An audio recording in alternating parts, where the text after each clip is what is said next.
Hey guys.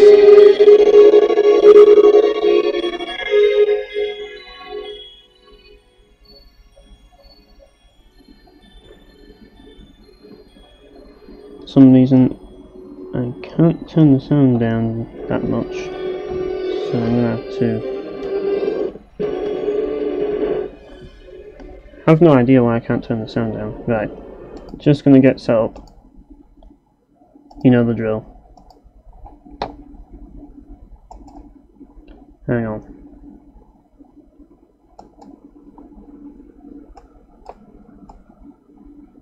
It's a bit weird this time because I have a small screen,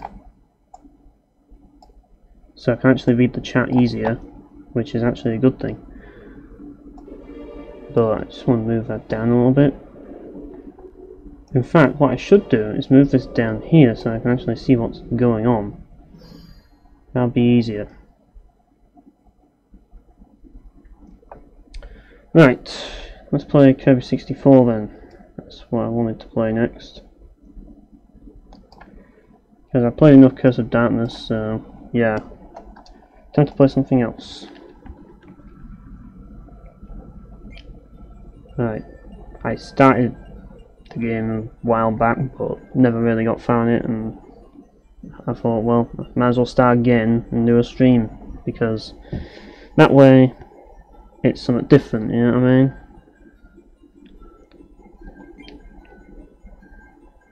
Right. Yep, I know how to use the copy ability. Yeah, for some reason Moopin is a bit weird with this game. Either that or the ROM's a bit messy, but I've seen worse, so yeah. At least it's not as bad as Valkyrie Profile 2 when you're trying to play that on PCSX2. Yeah, that's pretty bad, is that. Right, let's get going then when we finish watching this scene.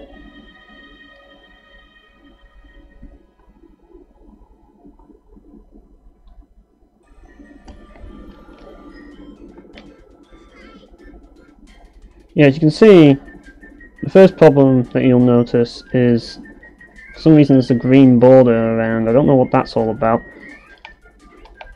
And also, for some reason, oh, hang on, I'm just trying to remember. That was great, great start. Just trying to remember the control layout that I set.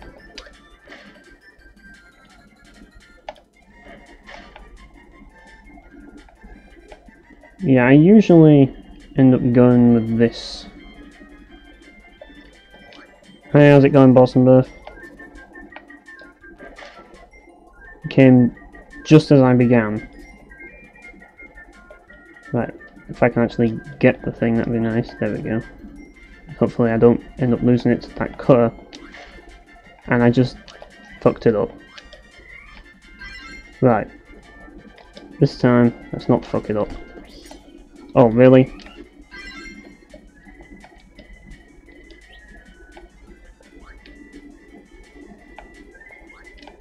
Oh shit, this is intense shit right here. Intense shit in the Kirby game. Who would have known? Yeah, I'm trying to get the fire, that's what I'm trying to do. But usually, this isn't a problem. But that's what happens when the controls are different in a game. Or when you forget the controls in the game. Granted, I set the controls this time, so it's not like it's the game's fault, it's my fault. But yeah, this is why I like this ability, because yeah, you just basically just stand there and then kill shit. It's like the only sword that you never have to swing, ever. It's a brilliant weapon. But yeah, wanted to stream this game for a while actually, because well, it's a chill game for starters, but also because, well, it gives me another reason to play it, really.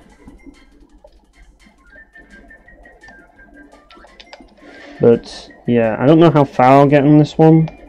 Maybe I'll get pretty far, who knows, I don't know. Maybe I won't get that far.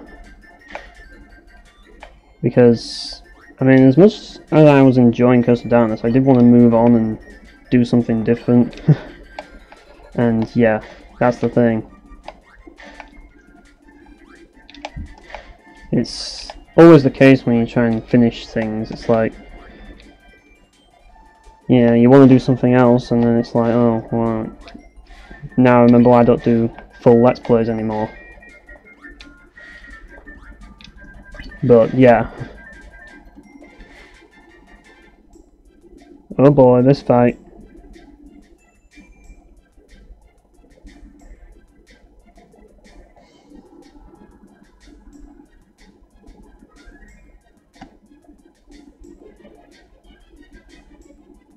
And just like in every single Kirby game, eyeballs are evil.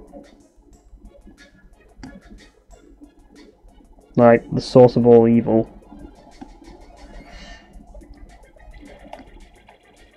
Yeah, I always go with beam ability in Kirby, so I always end up going with the Waddle Doo partner in Kirby 64. I mean, in Kirby Superstar. Because he's a cool dude. But unfortunately in this game he doesn't have the ability to shoot beams, but oh well. At least you get a cool fire sword.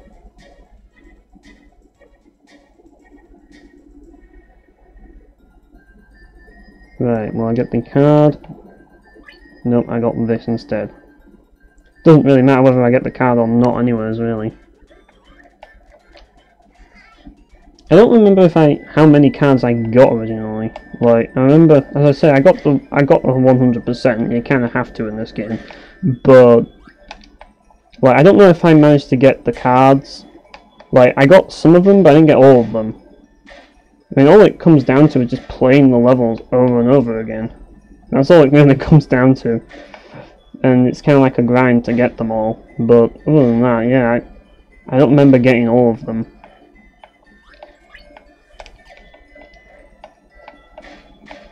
But yeah. Yeah, I kind of miss this game. I've wanted to, like as I say, I wanted to play it again for a while, but it's just one of those games that you just want to play when you just, you know, like, you don't feel like playing anything too demanding. And considering the fact that, like, these days, like, a lot of games that I've been playing have just been annoying. So yeah, it's nice to take a break sometimes and just play something that isn't annoying. Granted, I enjoyed Curse of Darkness as well, but yeah, sometimes you just gotta return to the oldies, you know what I mean?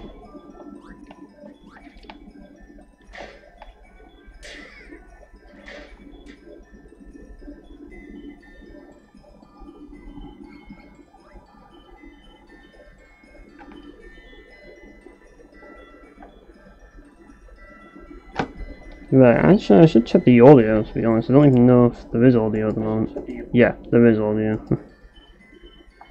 I just get a bit, like, concerned sometimes when I forget to do things. But yeah, one thing I like about this game in particular is, well, first of all, the music. I mean, this song in particular is really good. Hopefully I don't fuck this up. Ooh, that was close. But yeah, the music in this game is hands down the best in the series, in my opinion. And it's part of the reason why it's my favourite Kirby game as well, so yeah.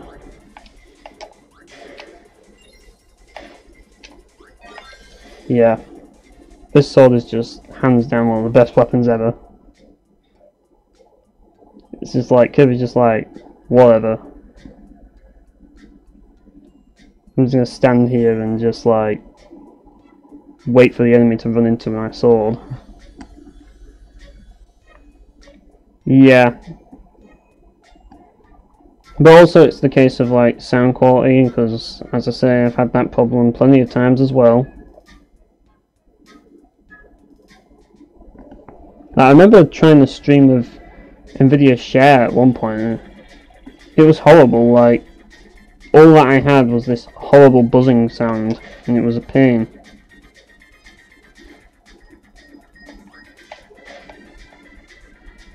But yeah, this enemy is just a joke when you have this weapon. In fact, a lot of these enemies are a joke regardless, but especially if you have this sword, it's just so much easier to just turn around than actually to swing the thing. Time to fight ice with fire.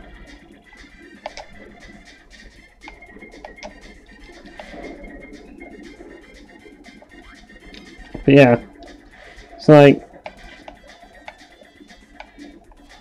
the one thing that the problem with this game, if anything, compared to Superstar, is that there aren't as many moves. But I think the game makes up for it in other areas. Like, I think the platforming in this game is better than Superstar, because obviously you have limited jumps and stuff. And there's lots and lots of abilities to get, so it just makes up for it, if you ask me. And also, since most enemies die in very few hits, it's like, well, you kind of want to know the best way of using each ability. And as I say, like, the sword is usually best to just not swing it. Oh, I got it that turn, not that it matters.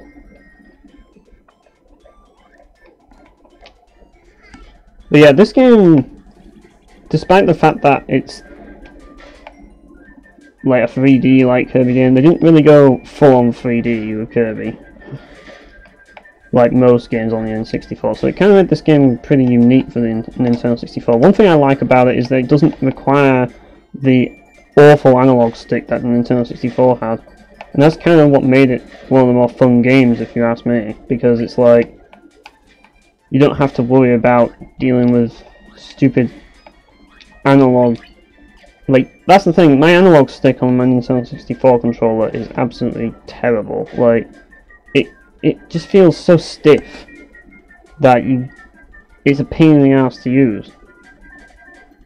But this game never had that problem, because you just use the D-pad, and yeah, it's just a lot easier. But yeah, trying to play Forsaken on Nintendo 64 is an absolute nightmare.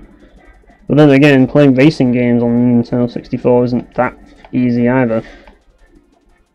I mean, it's kind of sad really, because the Nintendo 64 has a lot of racing games, and some pretty good ones as well. But the problem is that you have to use the controller, and yeah, the controller isn't really the best. Yeah, pretty much, that's what it's all about really. Basically, it's the same as Battle Profile 2, like, ow. You know what I mean, like, 3D but side-scrolling. And I like how I think this game has a really good, like, effect with the 3D, like, the levels rotate instead of, like, just remain, like, static, two-dimensional, or, like, 3D, but it's, like, static camera. The camera kind of, like, turns like it does here, which I think is pretty cool. And it just adds another dimension to the gameplay in general. Like, it makes you feel like you've actually, like, it makes you feel like, oh, hang on, I need to grab this. It makes you feel like you're actually there, you know what I mean? Instead of just, like, seeing, like, a backdrop, and it makes you feel like you're actually going around something. Whereas in another game, it's just like, you would never be able to tell where you are. It's just like, you just go side to side, you don't see, like, all of this stuff. So basically, it's like, it's got all the best of both worlds. It's got the modern look to it, but with the side-scrolling gameplay, which is just better, in my opinion, at least. Like, and this is the thing, I don't completely hate 3D platformers. In fact, I'd say, as far as the Mario games are concerned, I find that the Mario 3D platformers are better than the 2D ones, personally. And I'd probably be one of the, oh, by the way, there's a glitch with these things for some reason, where they just disappear. But yeah, I'm one of the few people who actually prefers the 3D Mario games to the 2D ones. Like, the 2D ones I just can't get into at all. Probably because they're just so annoying to play.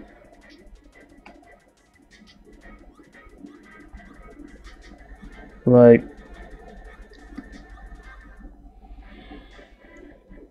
yeah, that's the thing. Like, the analog doesn't do anything in this game. But that's the thing, this game tried to do something different. It wasn't like the rest. It was trying to be, like, traditional, which, as we all know, in 5th generation wasn't allowed for a lot of games. But like I said, it combines the best of both worlds. It's got the 3D aesthetic, but with the same gameplay. And I think that's a good thing. I think that's kind of what we really wanted. I mean, ultimately, I get what they're trying to do. They're trying to experiment with different types of gameplay and stuff. But I just think sometimes, like, they forgot, or a lot of games forgot, the beauty of side-scrolling. But this game kind of brought it back, and aside from maybe games like Yoshi's Story, like, that was another one that stuck with the side-scrolling. There weren't many games on the Nintendo 64 that were side-scrolling. But, like I say, I mean, speaking of which, I actually found, and I don't know if it works, but after rummaging around, I actually found a copy of Super Mario 64 recently. And it's like, it's been ages since I played that game, and to be perfectly honest, I never liked it. I mean, the only Mario games that I like, out of all the Mario games, are Galaxy, the first Galaxy, and Paper Mario the Thousand Year Door, which I lost, because, I don't know, I could never find that. Maybe I sold the game, I don't know, I don't remember, but I know I lost all my data for it, so, yeah, but unfortunately it costs a freaking fortune to buy now, so, yeah, that really sucks. But yeah, those were the ones that I liked the most, like Galaxy and what was it called again? Like Thousand Year Door. Yeah. Other than that, Mario games, I never really cared for them at all. I found Paper Mario was good because it was different, and it kind of, like, the characters, like, it had more characterization, and it's just like, I don't know, I think Paper Mario is cooler than regular Mario in literally every way. But it's a shame that I lost it though. But yeah. Also, like, one thing I do like about Paper Mario as well is they actually bothered to give Peach and Bowser some personality, which they don't have in any of the other Mario games at all. And that's one thing I can appreciate about them. But yeah, like, I never actually played Sunshine. I played a bit of it at one point, but I never owned it, and I never really got far into it. I wanted to try it at some point, but I never got around to it. But yeah, as for the 2D Mario games, I just don't like them. I just don't. It's just Galaxy and Paper Mario 2. I mean, Paper Mario 1's alright as well, but I preferred the second game, even though I lost it. Like, I got right to the end of the game as well, so yeah, I'm pissed off about that. Especially now that it's so expensive. Because that was probably one of the best RPGs on the GameCube, although Baten Kaitos still beats it, and yeah, Tales of Symphonia is pretty good, but that's not necessarily an exclusive anymore, whereas that was an exclusive, so yeah.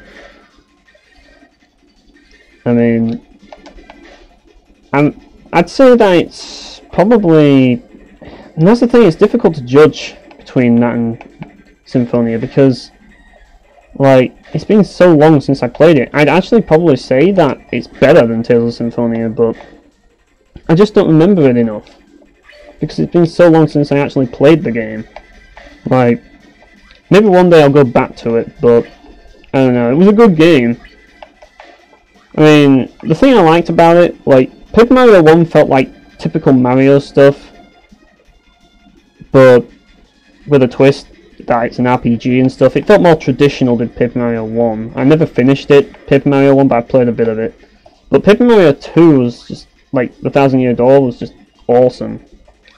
Also, I saw an indie game on Steam, which literally ripped these enemies off. Like, there was an indie game on Steam, and these enemies with the eyes, they used those enemies in the game. And I'm like, how the hell did they get away with that?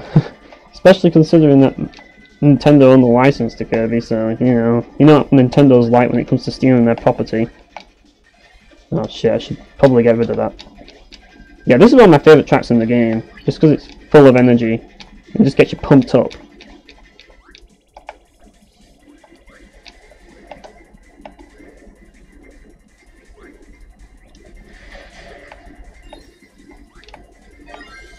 There we go.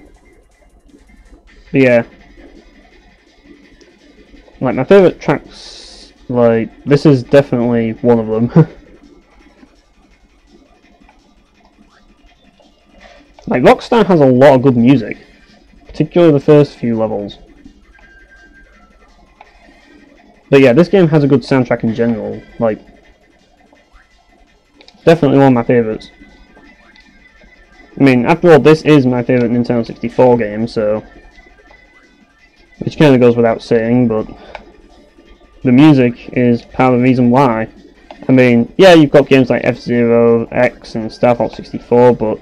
I personally think that this game is slightly better than those games, and also has a better soundtrack. But I don't think that those games have a bad soundtrack. I mean, I like Star Fox 64's and F-Zero X's soundtrack, they're up there as well, but this game's still my favourite, definitely. Like, as far as F-Zero X is concerned, the only thing that lets it down for me, and the reason why it's not my favourite, is basically the fact that, and it's not the only game to do this, but Mario Kart does it as well, but basically the AI, they always, like if you, like your rival basically, if you get into first place, your rival will always get in second, every time, or get in first, depending on what it is that you're actually, yeah, I'm just cheaping this up. Kirby parkour right there. But yeah, depending on what, like, you're doing.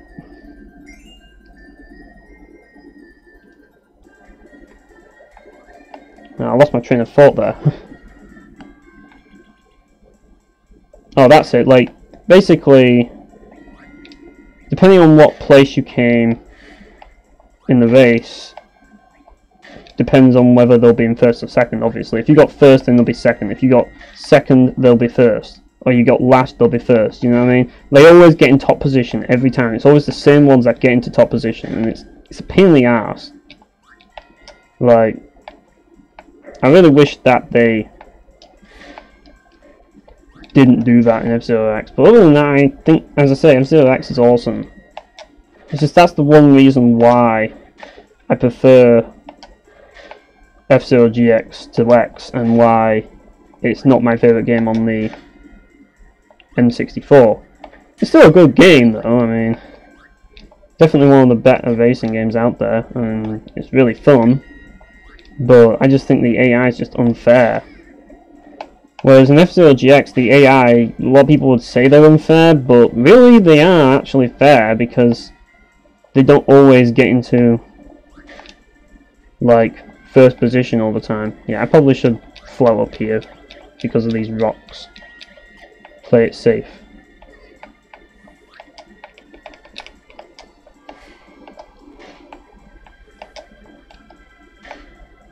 You've got to be careful because sometimes they can be smart.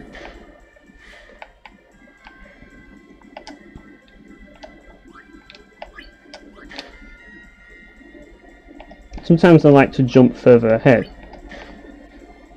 Yeah, but they didn't this time. And as for Star Fox 64, well, that game was also great soundtrack. Probably, as I say, Star Fox 64 is my second favourite Nintendo 64 game, and I'd say F-Zero X is my third favourite. As I said, if it wasn't for the AI, I'd probably say that F-Zero X is my second favourite, but because of the AI, yeah, that just gets annoying. But like I say, it's still a good game, it's just, yeah, I just couldn't get into it as much because of that AI. And it kind of got frustrating in some way, and because of that I just thought, you know, I like this game, but I can't really call it a favourite, because sometimes it can get really annoying.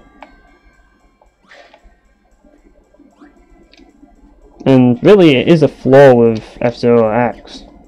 So yeah, I mean, like, GX doesn't have it obviously, so I've got no problem with that, but it's just X, that's the one problem with it. And other games have it, like Mario Kart, which that's just as annoying if not more. Like, it's not impossible to play F-Zero X, but it really does get annoying and hard, and yeah, like, I think, as I say, it's because of that, it just makes the game ridiculously hard. I mean, I managed to beat the cups, like, most of the cups on standard, but there's no way that I could beat them on all on expert. Like, that's just ridiculous. I forgot if there's something up here.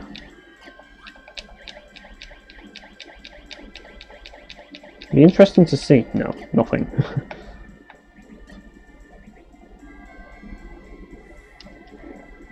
I'm starting to think the game's smarter than it actually is. Remember when I first did this, like, I forgot what exactly I had to do.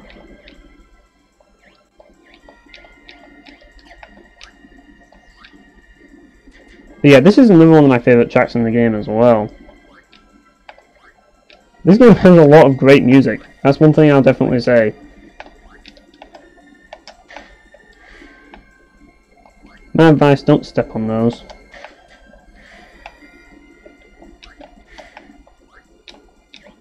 Just float over them.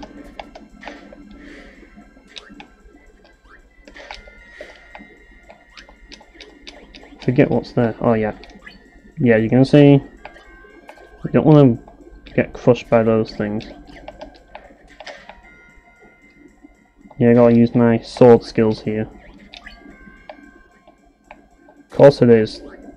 Only the best. But yeah, I was just talking about F-Zero X and the annoying thing about F-Zero X that I have, and that's basically the fact that when you're playing in a GP and you... Oh, hang on. Yeah, I have to go up here, don't I?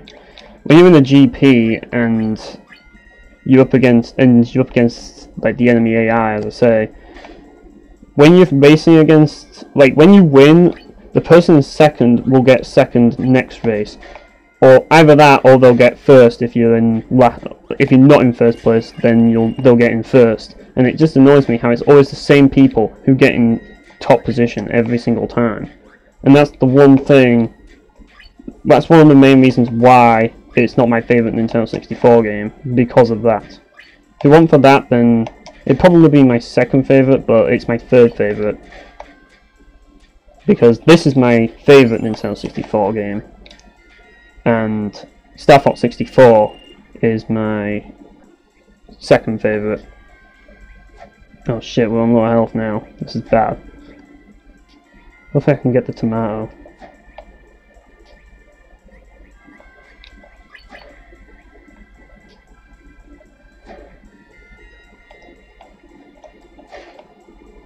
Yep. Thank goodness for tomatoes. Yeah, I'm not a big fan of tomatoes myself, though.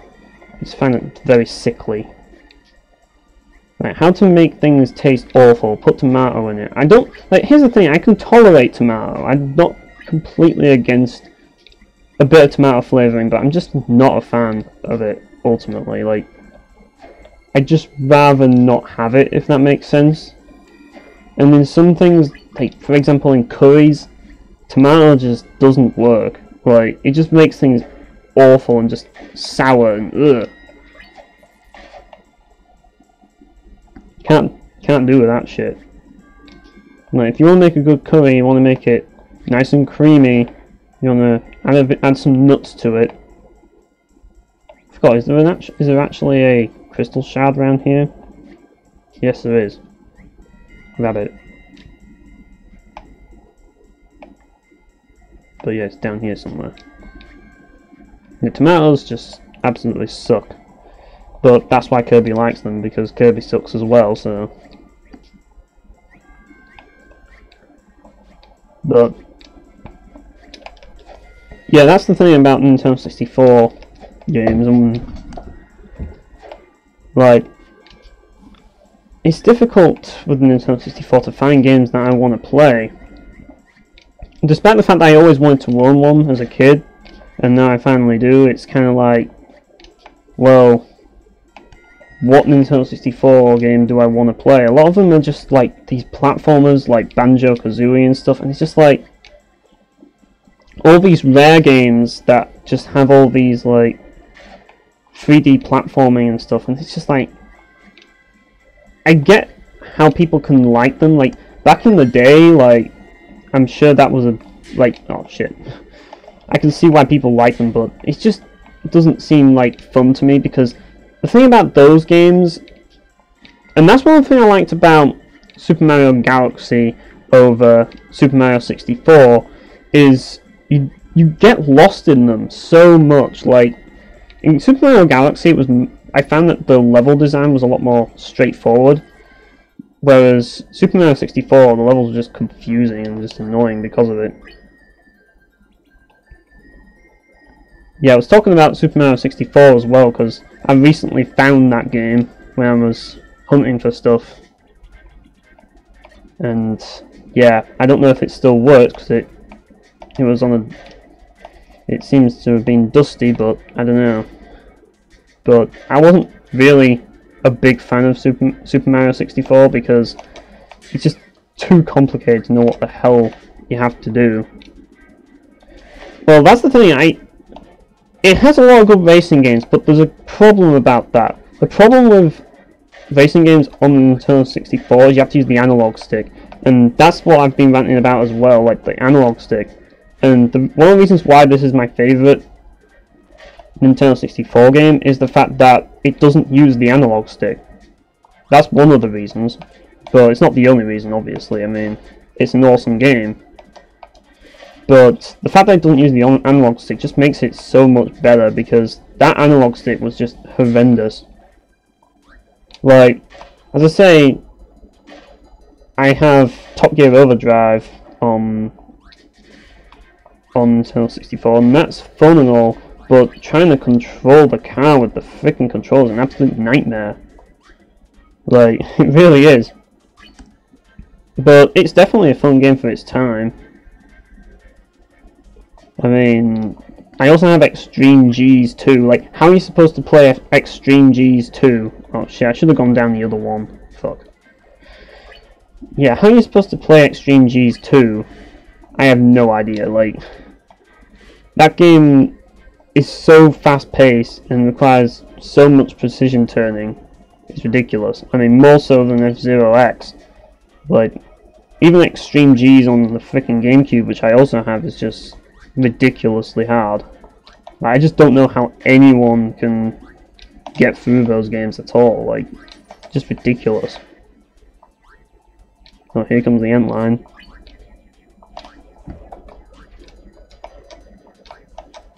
There we go. Trying to do some parkour at the same time as killing this guy. Yeah. Don't grab the ice cream, it's a trap. But also you don't want to run into him either. But yeah, that's the thing about it. Like, I mean, there's a lot of racing games on the Nintendo 64, and honestly, I just think that controller-wise, it's just better to play PS1 racing games over like Nintendo 64 racing games. That's why I got the PlayStation 1 version of Hot Wheels Turbo Racing, because there's no way that I could play Hot Wheels Turbo Racing with that freaking analog stick. Like, There's just no way. But yeah, it did originally start on the Nintendo 64. Like the PlayStation version is a port of the 64 version. So yeah. But that analog stick, and also it comes with more content on PlayStation as well. So yeah, there's that as well. But yeah, it's just, that's the thing about the Nintendo 64. That analog stick can be a pain in the neck.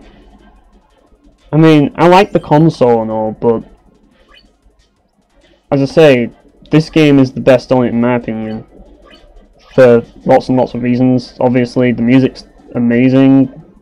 It's awesome platformer, really fun, not too hard, not like completely devoid of challenge. Like as I say, it's definitely one of the, in terms of the platforming, it's one of the tougher Kirby games because you can't like jump infinitely, whereas in other Kirby games you can, so it kind of defeats the point in like adding like gaps and stuff, whereas in this you actually have to worry about gaps. But, and also the dual copy abilities and all, like that's another reason why I want to be careful of that thing.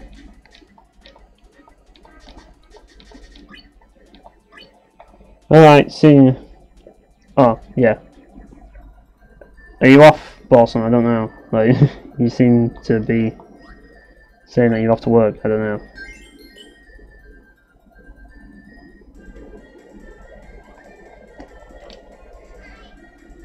Well, the way I look at it is, you've got to look at it from a masochist perspective sometimes and think, yeah, this is painful and all that, and just basically use it as like a goal to move yourself forward and say like, I can, like, let's see if I can get through a day's work without being sick. That's usually the best way to get through it, if you ask me. It's just like to feel accomplished for what you managed to do. But yeah,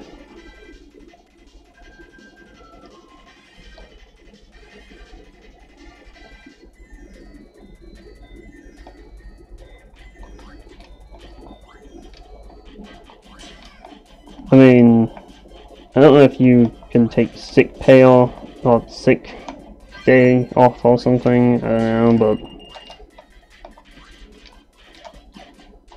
I don't know how it works, to be honest, because I'm not employed, so I wouldn't know, so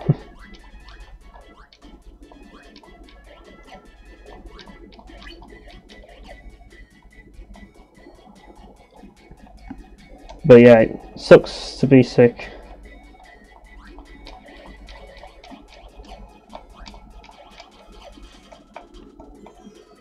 Right, let's not crush ourselves. But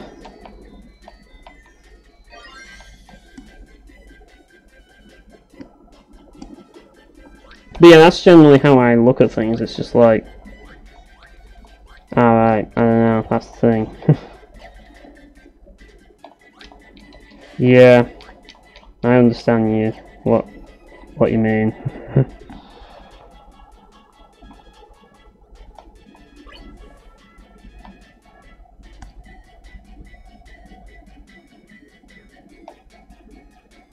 But yeah, it's like, at the end of the day,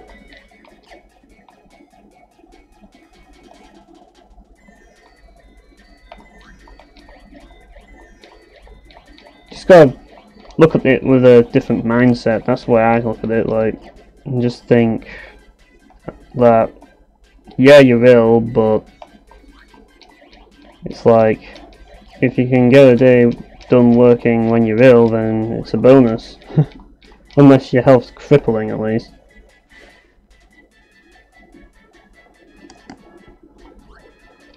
Just makes you feel a little bit more motivated, you know what I mean? That's what it comes down to, really, because I think everyone when they get sick just feels a lack of motivation because they've got so much on their mind, and yeah, that's kind of the problem, I think, it's, in a way. But yeah, that's the thing. It's gonna suck, but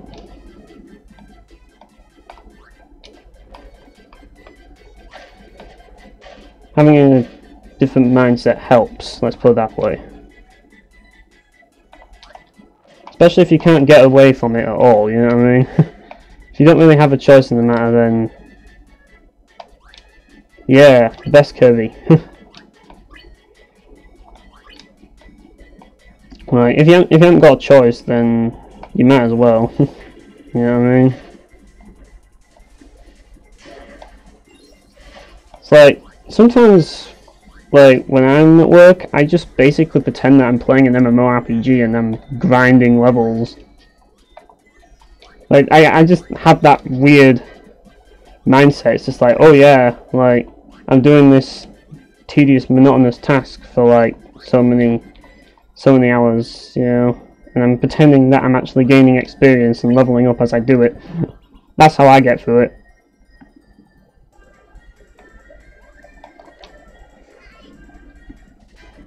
But yeah.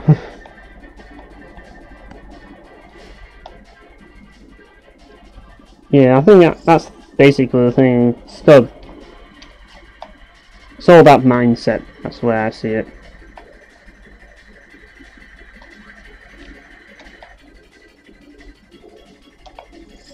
But yeah, as I say, it does always suck when you're feeling under the weather. Regardless.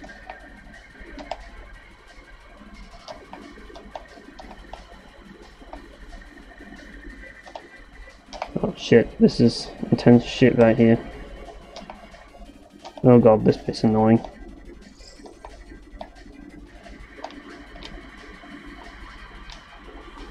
Yeah, that... oh shit. This bit always screws me over.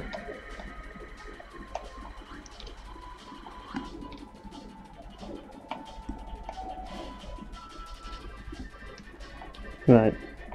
You're gonna show up any point. Oh, fuck. I just keep mistiming it, which isn't good.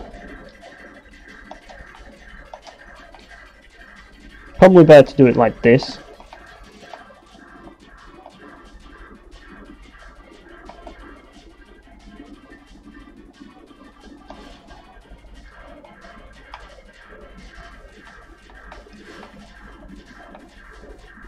Right, I've noticed that they shoot it at an angle, which kind of means that you can sort of just stand around and just slightly move out of the way. But yeah, I kind of fucked that bit up.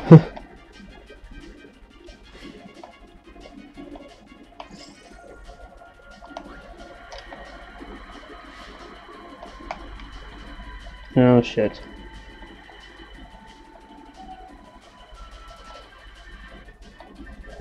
Right. Let's just make sure that... oh shit. Still going on. I'd rather just run away from it at this point, but then I'll run into those things that spawn. And yeah, that's not fun.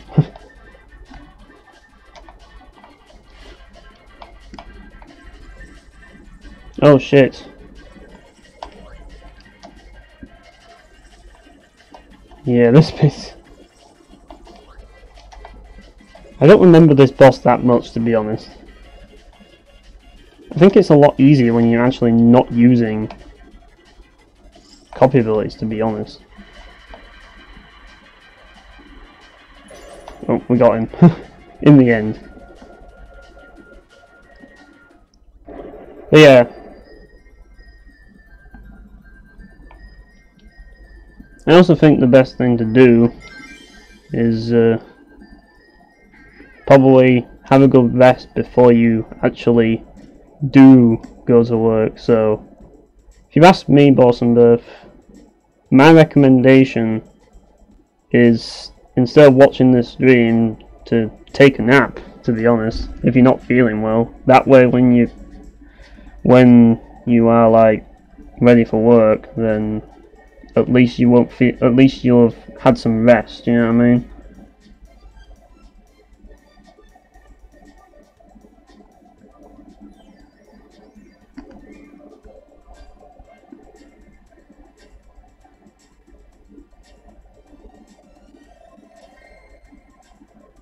But yeah, that's the thing, you see. Ah, right.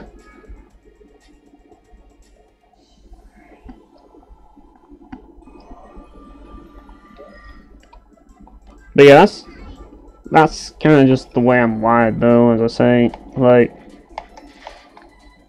I'm the sort of person who'd rather give advice than to just say something that doesn't mean anything, that doesn't help people. You know what I mean? That's kind of why I'm trying to come up with ideas as to make things better. But yeah, it's not as simple. I understand that, but it's just the way I am.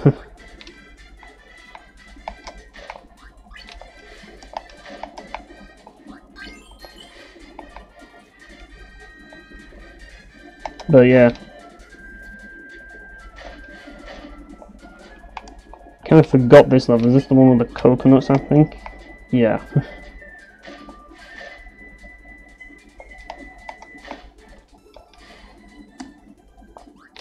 But yeah, that's the thing, as I say. It's like,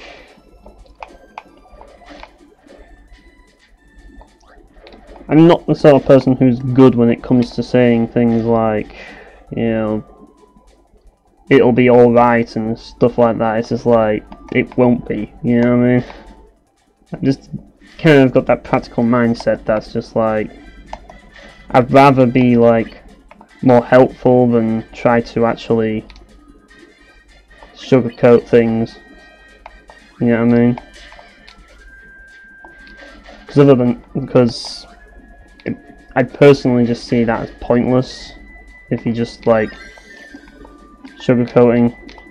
But I don't know, people think differently, so as I say, but like other people might not think that way, and that's why I'm just saying what I'm saying, you see what I mean? Like, because some people, you know, they need that sugarcoating, you know what I mean? They need to, like, they just, you know, some people just want to be reassured, but I'm just not great at reassuring. That's just the unfortunate truth.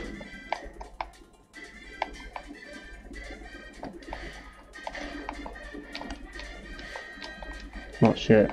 I'm glad that wasn't poison. It looks like poison.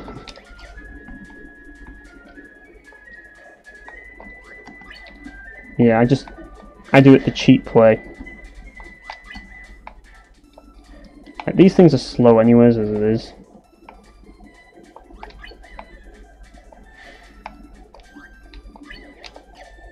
Unless it's on donuts, yeah.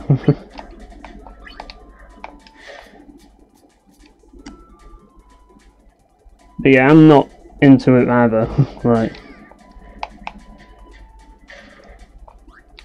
believe me. But I don't mind it, obviously. But as I say, like, I just choose not to be like, not to do that, because I just think, is it really helping people, like, by saying that?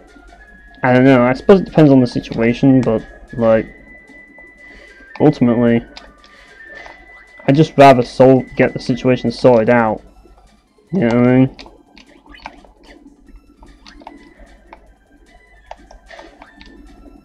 It's just like, no amount of reassuring is going to get you through heart surgery, is it? Let's be honest.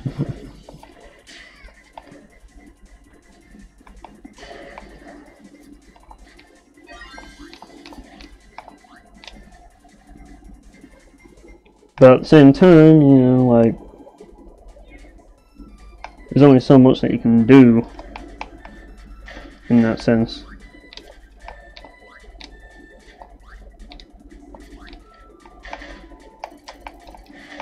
But yeah, it's kind of funny how I've gone from a really dark and edgy game to a really light-hearted, peppy game. It's like the polar opposite of Castlevania Curse of Darkness is this, in terms of like the lack of edge. But then again, I'd say that this is more like the polar opposite of Chaos Legion. But then again, I've gotta say, this fire sword is pretty edgy. Like, it's sharp, so yeah, that's sharp enough for me. But when it comes to like light-hearted games, the Kirby series just hands down the best when it comes to light-hearted games, in my opinion. Like, if I want something that's like the opposite of edgy, I'll go play Kirby. And even Kirby has edgy stuff. I mean, you've got Meta Knight and shit. But yeah, yeah, like you say, Meta Knight. But you've got to have some edge somewhere. Like, it's kind of like a requirement. Like, I think it adds more flavour when a game's edgy, personally.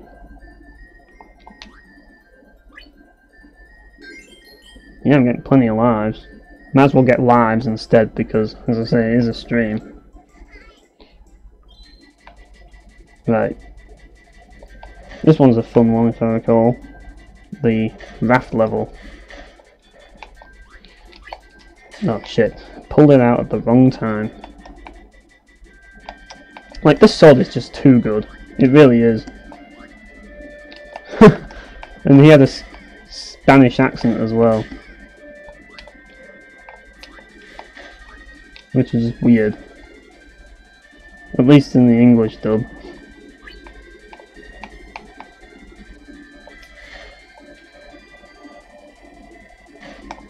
But yeah, like, the only thing edgier than Meta Knight is Galaxia Knight. Now that's seriously edgy. And we still really don't know what Galaxia Knight is. Oh shit. I thought that'd knock out the thing so Gordo didn't hit me.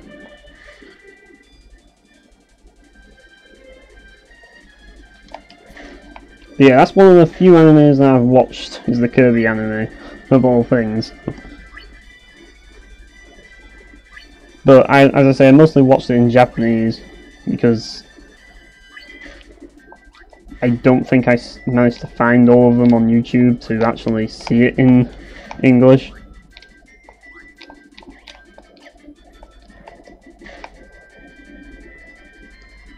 But there's some interesting bits about it. Like, some of them are just, like, there's some really, like the one where that pie thing came up, like the one with the, oh shit. He just spawned there as well. Well, there goes my sword.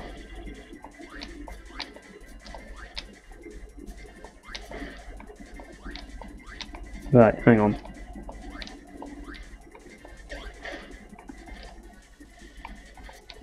If he didn't spawn there, I wouldn't have lost my sword.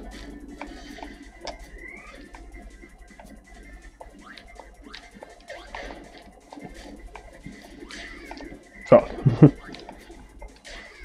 Oh shit.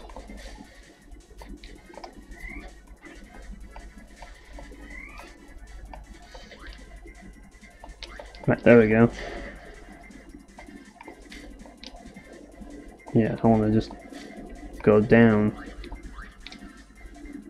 For some reason I can't get that. I need the flame volcano thing. But, oh well.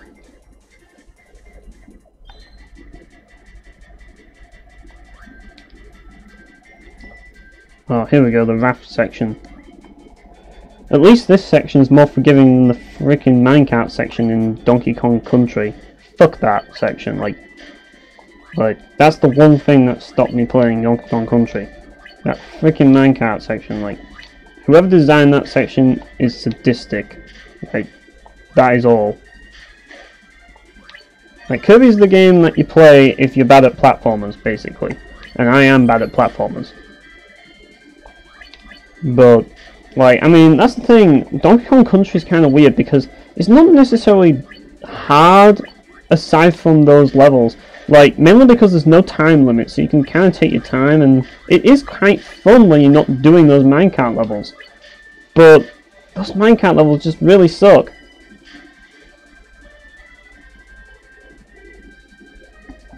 Like, I swear, like, I died so many times doing it, and it's just like you don't know what's coming. You don't know.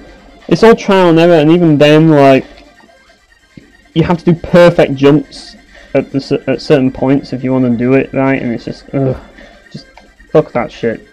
That's what I like about Kirby. It's not a masochist game, like a lot of platformers are. Like most of the challenging Kirby games usually end up being like, it's kind of like got this risk reward thing. Like you want to get the secret, well, or in this case the Crystal Shards, well, you're going to have to like play well. You know what I mean? Other than that, it's just basically the usual killing shit and not getting killed by shit. That's basically it. And in this game's case, not getting crushed and like not falling into pits. And this game, like out of all the Kirby games, I think this game's level design is also really good as well.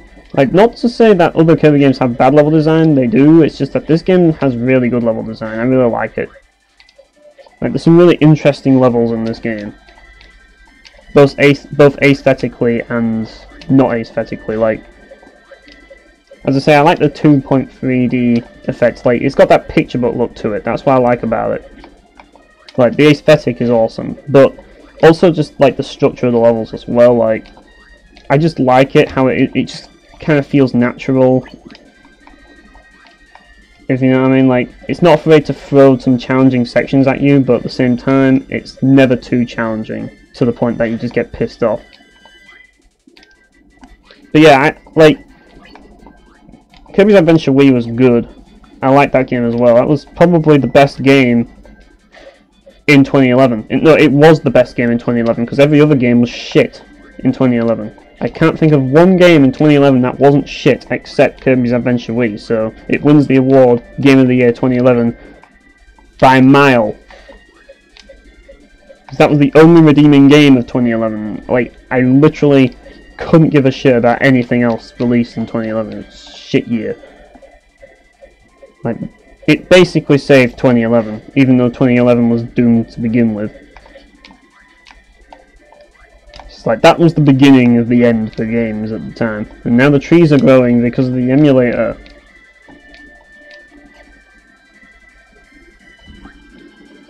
Like, I still have to finish the actual NES version. Like, I did play the, what do you call it, like, the Nightmare in Dreamland, and I finished that, but the actual NES version, like, I never finished it, mainly because I thought, well, I played Return to Dreamland, not Return to Dreamland, I played Nightmare in Dreamland, and yeah, it's just like, it's the same thing for the most part, so, yeah, I never really, I thought, I want to play other games that I've kind of played before, but yeah, the original I haven't finished, but I have played. But ultimately, I'd say this and Superstar are probably my favourites, but then again, as I say, my third favourite is like Adventure Wii, and then my fourth favourite is Amazing Mirror, and then my fifth favourite, believe it or not, is actually the DS one, which is the one that you actually draw lines, Power Paintbrush or Canvas Curse or whatever. That's actually my fifth one, because I actually like that game a lot. The worst Kirby game though would have to go to Mass Attack. And the second worst would probably be Mouse Attack. Mainly because that game, I finished it in a day, it was so easy. But other than that, like, for the most part, Kirby games, you can't go wrong. Like, if I had a Switch, I'd probably be playing Star Allies, but like, I'm not getting a Switch until New F-Zero. I'm not getting it, even if there is a Kirby game on it. As for Triple Deluxe, I never finished it because, I don't know, I just kind of felt it was like the same. I just didn't think it was as good as Adventure Wii, to be honest. And I just didn't feel like the 3D levels added much. It just kind of felt like a light version of Kirby's Adventure Wii. But it's not bad, I guess, but I just never finished it. Honestly, if you ask me, I really wish that the cancelled GameCube game was made. That game really had an interesting aesthetic in its trailers. But sadly that was not meant to be. Instead, all we had was Air Ride, but I'm not complaining because Air Ride is also one of my favourites as well. Like, that game's awesome. But yeah, my first Kirby game, believe it or not, was Amazing Mirror. And that game is, yeah, that game is awesome. That game's basically, well, to be honest, it wouldn't surprise me if Amazing Mirror was your favourite boss in Birth, because it's kind of like, as I say, it's Metroidvania like Symphony of the Night. So yeah, but, and that's kind of what makes it interesting, because it's kind of got like the open-ended level design and shit, which is pretty cool. Yeah, this bit's a bit tricky. I know what it's trying to do.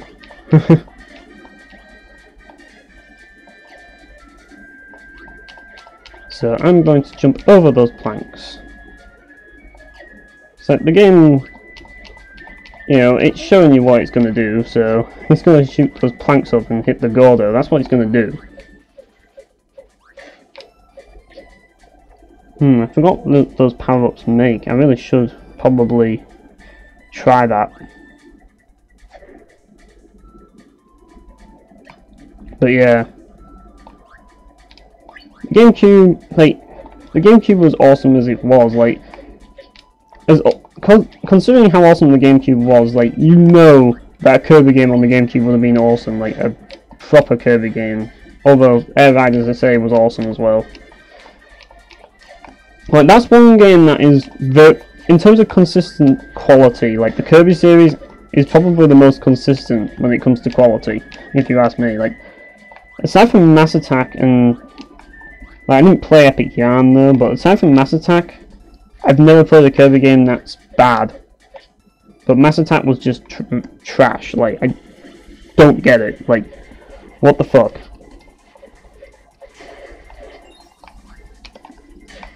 It was either too easy or too hard. But the hard bits were like the sections where you were trying to avoid shit. Like the minigame sections. They were the hardest part of the game. Yeah, I don't think this is the ability combination I need. No, it isn't. But yeah, like, as I say, it's like Star Fox Assault. I personally preferred that game over Star Fox 64, personally. Like, but as I say, I still like Star Fox 64, it's just that I liked Star Fox Assault better. Like, that's the thing as well, like, I just like how Assault just had a completely different look to it. Like, after Assault, every single Star Fox game tried to go back to the same look as Star Fox 64, and it's just like, that's one of the things that annoys me about modern day Nintendo. Like, with the GameCube, they were willing to try something new with all of their games. Like, they were always trying different things and a different sort of... yeah, I had no chance there, because I was going to either hit the crab or hit the freaking spike things. But yeah, like, that's one of the reasons why something went wrong in 6th Gen. And part of the problem with 6th Gen, if you ask me, I mean, not 6th Gen, but part of the problem with 7th Gen and why it wasn't as good as 6th Gen and why gaming still hasn't recovered from it, is Nintendo just don't want to try new things anymore. Like, they just basically want to just do a spiritual successor to literally everything now, and it's just a joke. Yeah, Mass Effect. But that's the thing, like, a lot of, like, everything about Nintendo changed when the Wii was launched. Even the magazine, like, I remember the magazine, like, the official magazine in the UK, like, it used to be so colourful. But then the Wii came out and they just went, like, the colour scheme of the magazine changed as well. And all the games kind of had this different colour scheme. It's like, when you played Super Smash Bros. Melee and you looked at the menu, it kind of had this wireframe look to it, which was just like, you know, looked like something out of an acid trip. But then you look at Brawl and it just has this plain white background with a few coloured things, and it's just like, it's pretty obvious that you're just trying way too hard at this point to just make a game that's as good as... And that's kind of what gaming has become now. It's just like, they're just trying hard to make something that's like trying to bring back the old days, and they're just trying so hard, and you can tell that they are. Whereas back in the day, they didn't need to try so hard, you know what I mean? Yeah, that's the thing, it's just... Like, Nintendo changed after the Wii. Like, they just went downhill in every single way. And they just stopped... Oh, I'm gonna die again, aren't I? And they just stopped giving a shit. Like, they just stopped trying new things and taking risks. A lot of people would argue with me on that, particularly fanboys, but it's just like the colouring of the games just didn't look as cool. Like, for example, Star Fox Assault had a completely new aesthetic. It was a completely different type of game. Like Fox had a different attire, and the armings looked more detailed and stuff. I still think that Star Fox Assault looks better visually than Star Fox Zero, and literally every single Star Fox game afterwards. And that's kind of the thing that worries me. If Nintendo ever did release a new F-Zero game, it wouldn't be anything like as good as F-Zero GX was, because it would get rid of all of the unique feel that GX had. Like, GX was different. Yeah, I knew I was gonna die. Like, GX was different, and that's part of the reason why it was the best game on the GameCube, and one of the best games ever made, because it was different. It didn't follow the same old freaking formula of F-Zero. Well, it kind of did, but it just had the... Like, even though the gameplay was very much the same sort of thing, like, it had a different feel to it. Like, visually, at least, like, and, like, thematically, it just felt different. Like, you could tell with the music and, like, how it was more, like, techno and stuff. I mean, I know you like the metal track style, but, like, the fact that it had, like, all this trance techno and shit in it, it was different, and I really liked that. But the thing I fear if they made a new F-Zero is they just basically remove all the personality from it. And that's the thing that I worry about if they made a new one. And that's the thing, Nintendo games, they don't have personality anymore. They just don't. I mean, Mario Galaxy was alright, but it wasn't amazing. Like, I mean, I wasn't a big Mario fan to begin with, but I enjoyed that game mainly because it had a pretty epic soundtrack and it was more straightforward Mario 3D platformer. But I had never played Sunshine, so I really can't judge. But maybe Sunshine was better, who knows. But yeah, like, that's the thing, I like techno music in games, like, that's kind of my thing. I mean, I like metal as well, but I like techno just as much as I like metal. And I find that F-Zero GX just nailed it. It just felt so right with the pacing of the gameplay, and it just kind of made the game's tone feel different and more exciting in some ways. But that was close. Oh god, I'm gonna have to go this way, the long way. I'm pretty sure that there was a Crystal Shard down there. But fuck it, I'm not even gonna get it. But yeah, that's the thing, like, you got so many different types of, like, music in F-Zero GX, whereas F-Zero X was mostly metal.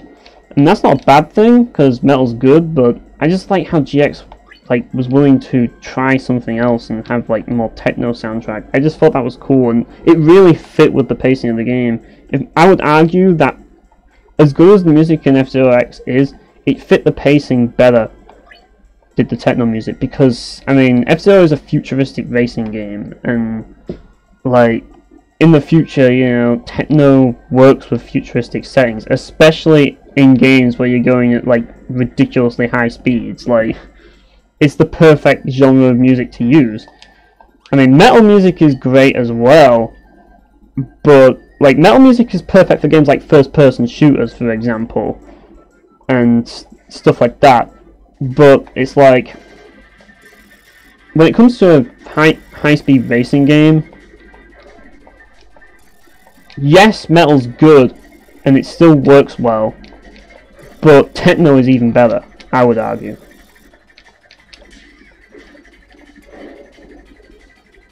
Oh god, this boss is gonna kill me. You'd think having Spark underwater would just obliterate him instantly, but nope. You'd think it'd be super effective against him or something. Oh god, this bit is a pain in the ass. I don't think we're gonna win this boss fight, to be honest.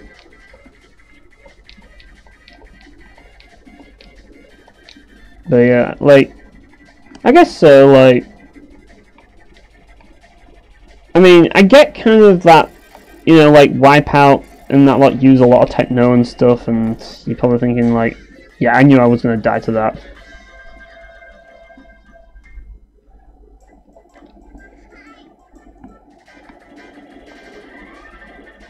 But I find that, oh shit, Gordo. As I say, it just fit the pacing of the game. That's the reason why I enjoyed the music better, but also because, as I say, like, I find that the best when it comes to, oh shit, I wanted to grab that, but fucked it up. When it comes to like music, the best kind of music for like first-person shooters, yeah, that's definitely metal. And there's a lot of games where metal's good, like beat 'em ups. Beat 'em ups are great to have metal music in. Like, I suppose, and here's the thing, like, metal, like, I think when it comes to racing games, it depends on the genre of metal. It's like, for example, really slow-paced metal music isn't going to really work well in a racing game. But most techno is usually fast-paced. And also, another reason why I like the fact that it had techno is the fact that it kind of made you take the game a lot more seriously in a lot of ways. And I'm not saying that metal didn't, but like metal was its identity, but like metal was kind of like the whole like, this shit is crazy and cool, whereas the techno is kind of like, it kind of made it seem like it was an actual like, it's like, for example, you could actually take it seriously because its music could match up to the Wipeout series and stuff, and yeah, pretty much. But like I say, I do think metal does work in a racing game, don't get me wrong, as I say, but it's just, techno just works perfectly for a racing game. That's basically what I'm getting at. Particularly one like F-Zero, where you're just like going at ridiculously high speeds. Oh shit. I mean, metal fits everything, but it's like techno just perfectly fits racing games, and that's why I like it. Like that feeling when you hear the final lap music in Aeropolis, like, it's just awesome.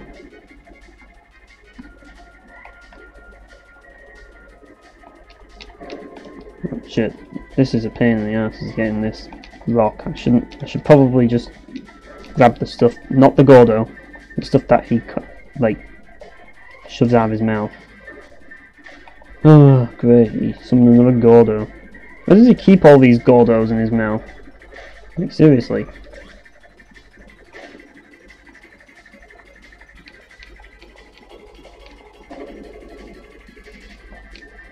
But it's like, the thing about F-Zero as well is it has the best techno soundtrack out of all of the basing games as well, because I find that all the techno tracks have personality. Plus, it still has its metal music as well. It's not like it's devoid of metal music. So, and the metal music is awesome as well. So yeah, you have a nice variety, which is pretty awesome. Playing stealth games. Well, when I play stealth games, I just charge in. I'm not even going to waste time with stealth at all. The only, like, I will admit, like, sometimes when I play, as I say, when I play Far Cry, I usually end up using, like, the sniper and going stealthy, but only because I can. But the thing is, like, I just can't do ghost runs. Like, I have to kill something. If I'm not killing something, then something is wrong.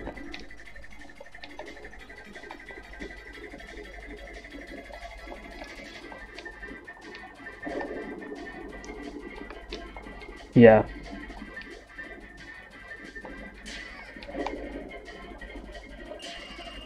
His tail, man, like, yeah, I'm gonna die. Gordo, please kill me. There we go.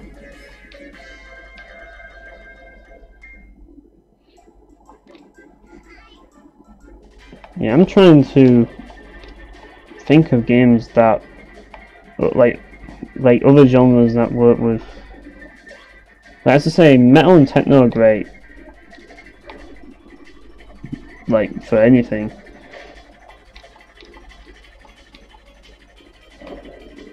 And I think, as I say, that's one of the things that I liked about Descent. Like, that game has a lot of metal and techno in it as well.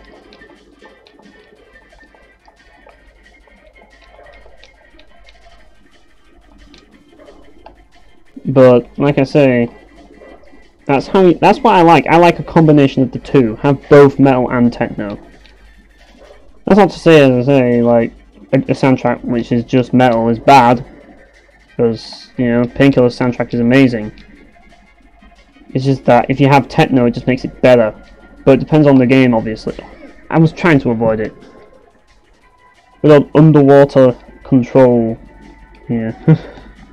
It's a pain. Yeah, like, Descent is one of those games that is really, really hard, though.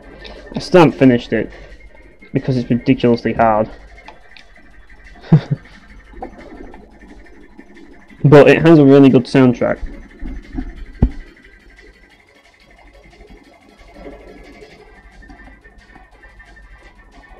Oh shit. He's coming around. Oh, now he's doing the... Oh, great. This move is a pain in the ass. If I had a copy ability, this wouldn't be a problem. But finding this guy without copy abilities is a pain in the ass.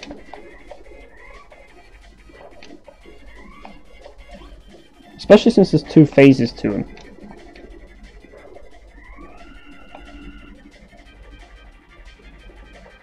And you move so slowly, and he moves so quickly.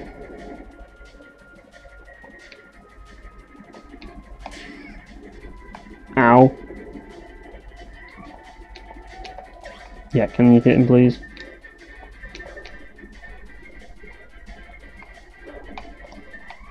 Yeah, that was not the angle I wanted it to be. Oh god, I keep firing it back at them, and then he summons another Gordo, so I can't do anything. Yeah, I'm not going to win this, I might as well just let him kill me again.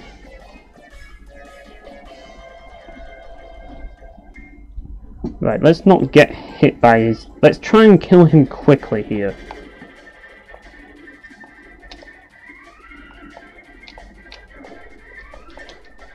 Gotta really shoot it quickly at him.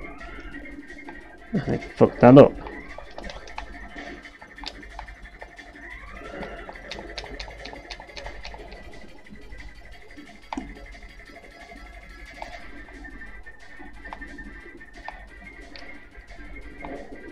There we go.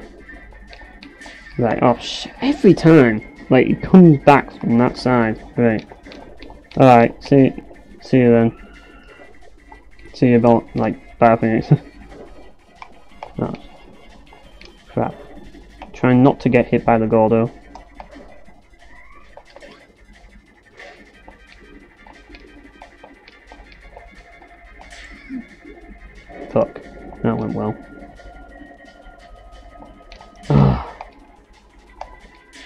He moves so quickly and you move so slowly.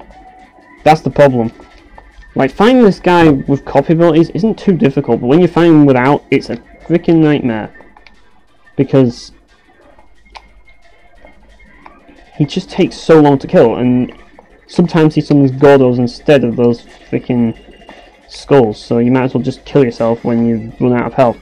Like, I want to have a decent amount of health for when I fight him, like, the second time.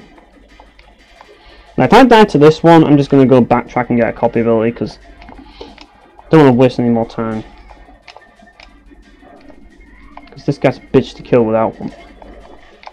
Like, look at that, like, he just summons it, or spews it, whatever. Yeah, this is just too much. It's just too quick. You need a copy ability for this.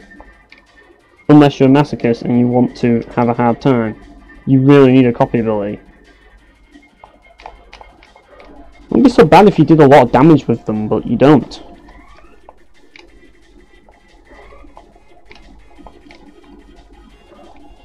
Like, even in Kirby 64, underwater control is not fun to do half the time.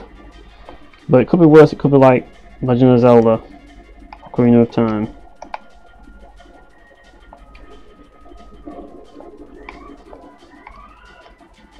Now that would be bad. But yeah, it just moves so slow. And he moves so quickly. Clearly has the advantage.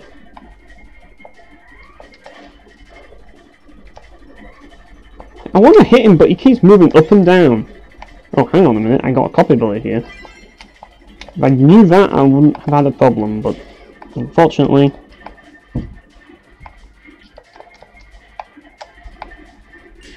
Yeah, this is really starting to bug me. Now, I've got to remember now that that actually gives me a copy ability. Because it's actually very important that you get that ability.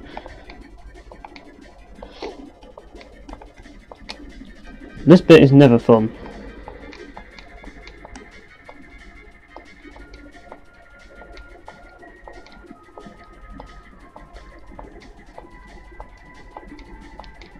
Right, is he actually going to appear now? The problem with this bit is he's kind of down there. Oh, great.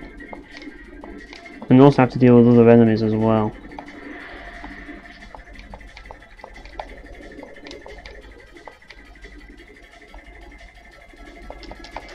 Right, let's just try and deal plenty of damage to it.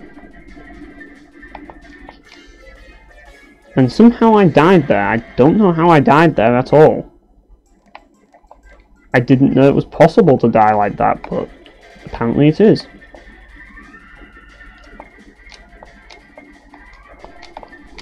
Nope, can't swallow Gordo.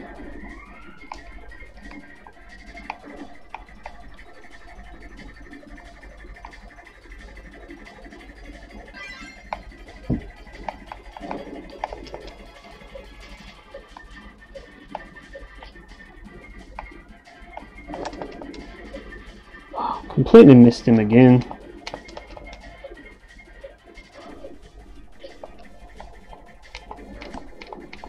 Yeah, I'm really doing so well here. So this isn't really the best ability for this, to be honest, because it puts you down back on the freaking sea floor, which is never a good thing.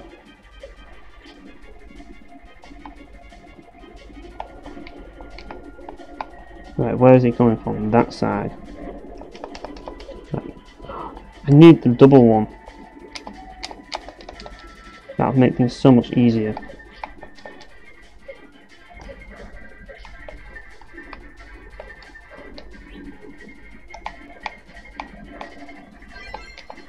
Right, I'm just gonna see if I can... No, it's not gonna work like that, is it? And plus you move downwards so slowly as well, like Jesus. They don't make it easy, do they?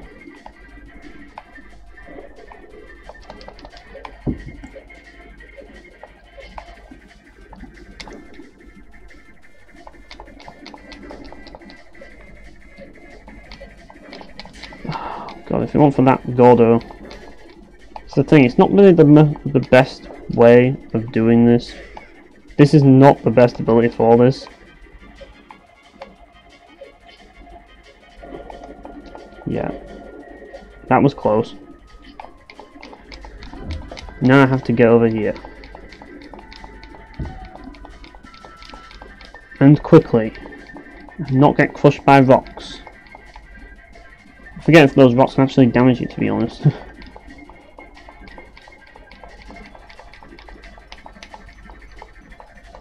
Because apparently you can die from fall damage. Which kind of makes this ability more useless than it... Oh, God. That's handy. At least I hit him, I guess.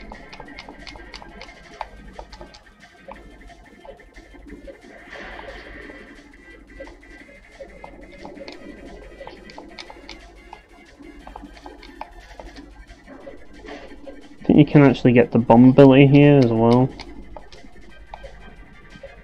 But I'm just going to stick to this because I've got it. Plus you never know, I might actually get the flame sword back later, so I might be able to use this afterwards in the next area. If I can find a fire ability. I think there is a fire ability soon because it is the fire area after this, so yeah. Yeah, out of all the bosses, this one's probably the regular bosses, that is. This one's probably the most annoying to deal with. At least if you don't have a copy ability.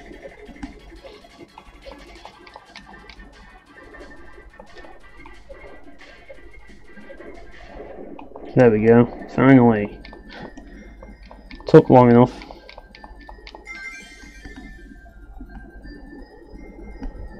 Moral of the story, always use a copy ability against him.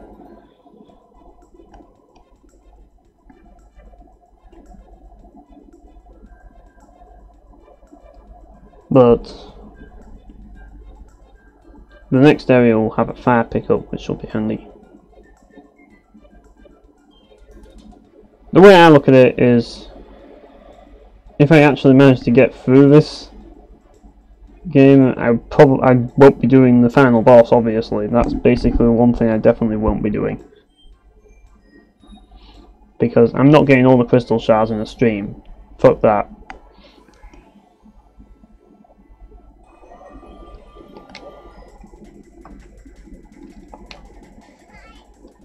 But this is kind of like sort of a halfway mark of the game.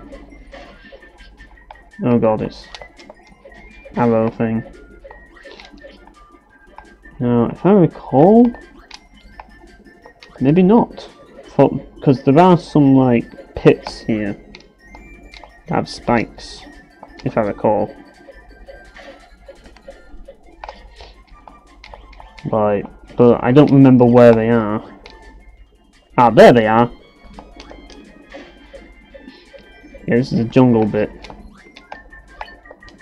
This bit's kind of like... It's a bit like the area you get Yoshi in Paper Mario 1. Where it's like jungle, but there's also fire. I think that's one of the pits there. There it is. But there was nothing in there, so yeah. At least we know now what the pits look like. Might be handy, you never know. Yeah, my cutter's better than your cutter. The other thing I like about this game is they added a lot of new enemies. They didn't reuse all the same enemies that they used for all the other games. Like, they had completely new ones for this game. I mean, this wasn't developed by Sakurai, so that's probably partly why. And it's funny how my favourite Kirby game isn't developed by Sakurai. And that's not nothing against his games. It's just that, like... Oh shit, the moment that I picked that up. That was a trick. Like, but... I just like how this game has a different twist to everything. It felt different. That's kind of usually what I like. Oh, hang on a minute. This might be just what we need. Oh shit, that was not what I wanted to do. I thought, well, if I didn't have these birds, I could do it, but these birds are getting in the way. I'm pressing the wrong button. There we go.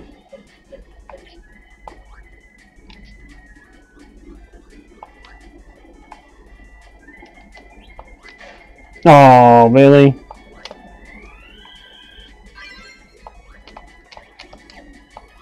I thought I could, like, phase through, but no.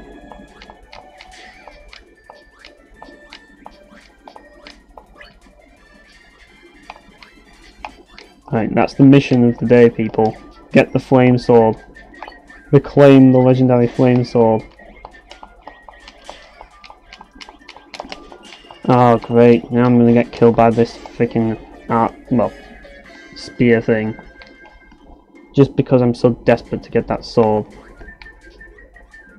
Yet the freaking burning power is not good here. Even though you have, like, the fire guys. They act as mostly obstacles for this. But the flame sword is useful, it's just that the fire power up itself isn't very useful here. Oh god. Yeah, this level is a bit tricky.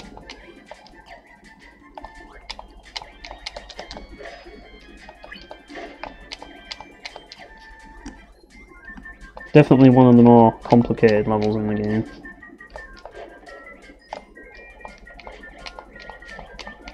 So you can tell that the game's starting to get a bit more difficult now. This is where it's like the training wheels are off now. Even though it's the Kirby game, so the training wheels are kind of always on, but it's like, this is where it starts getting more challenging. If you know what I mean. Great, now I've lost my fire power up. Or not. I just have to stop going up there. Like, I'm curious as to what is up there, because I've forgotten, but it's probably nothing. And it is nothing. Wonderful.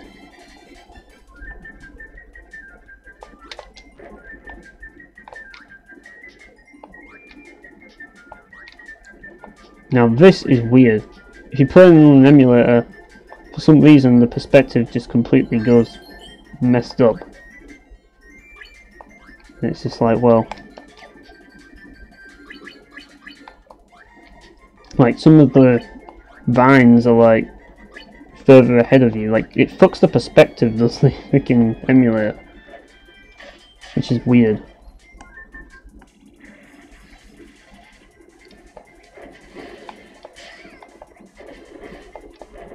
Right, let's kill this guy quickly before, like, before I end up getting fucked.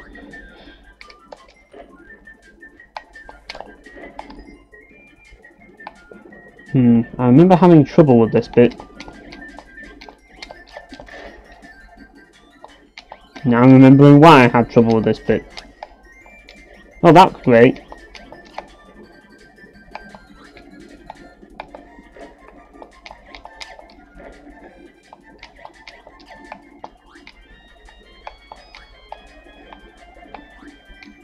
But those disappear.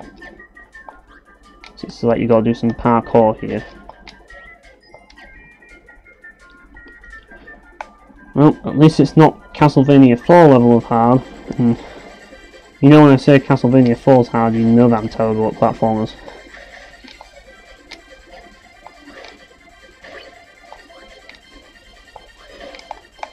I'm so amazed I actually beat that game, to be honest.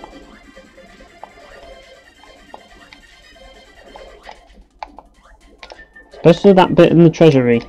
Well, the level before the treasury was even worse, but the bit in the treasury where, like, just at the end of, like, 9-1, there's, like, this section that goes just before the end door, and there's a skeleton and a bat, and the skeleton and the bat are positioned in a way that you just simply cannot get on that platform and stay on it, because one of them's going to hit you, and when they hit you, they knock you back. So the best way to get past them, at least from what I managed to figure out, was to actually deliberately get hit on a certain side so it bounces you the other way.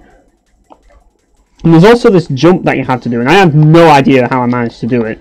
There's this jump that you had to do in the level, where like you had to like there was basically this pool, like this river of gold or something, and you had to do this double whip jump, not whip jump. I think yeah, you had to do this double whip jump. I don't remember doing the double whip jump, but maybe I did. But oh god, a minecart level. Hopefully it's not as bad as the one in Donkey Kong Country. Actually, this is the level that I thought of when I was going through the freaking minecart level in Donkey Kong Country. I'm like, wait, is this Kirby 64 all over again? Shit, I missed that. Yeah, at least this minecart level isn't unforgiving like the one in Donkey Kong Country. But yeah, I was talking about the whip bit. That was just, and that was in 9.2. That bit, I don't know how I managed to pass it. Like, I think you have to, like, use the whip at, like, and do a double whip jump, but I don't actually remember actually doing that. I just managed to get up there. But I don't really remember it that well, to be honest. If only the minecart section in Donkey Kong Country wasn't like that. I mean, was like that. And then it would actually be fun, instead of, like, bullshit.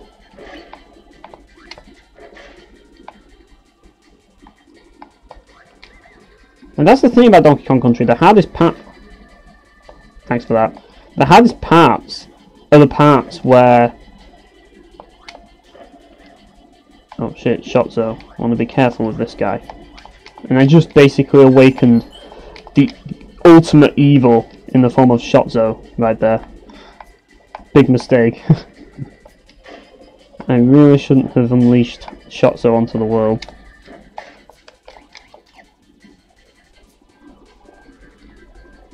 But it was worth it for the one-up. Yeah, that's the thing, like, as you can see the status screen... Oh shit, freaking Shotzo's everywhere.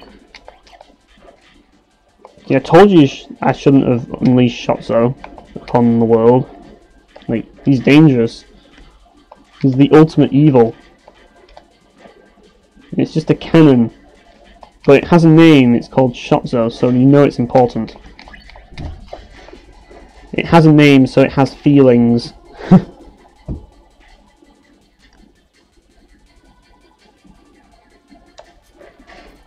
But yeah. Oh shit. Oh! If I can actually... Oh, this... The thing about it is, I know what's going to happen. I get the fire sword, and then I die right afterwards. Calling it.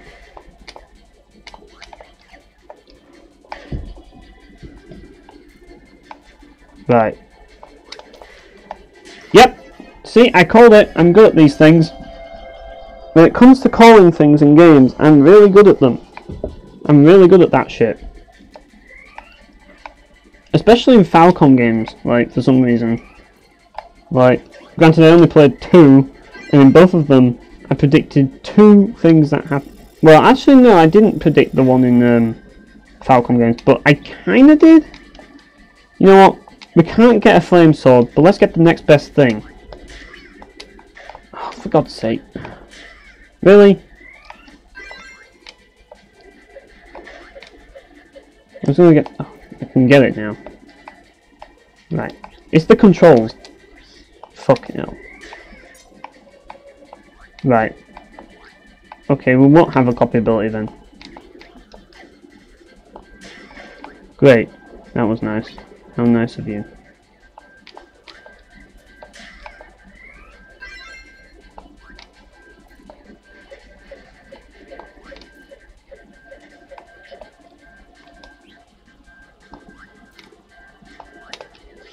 Oh, just missed him.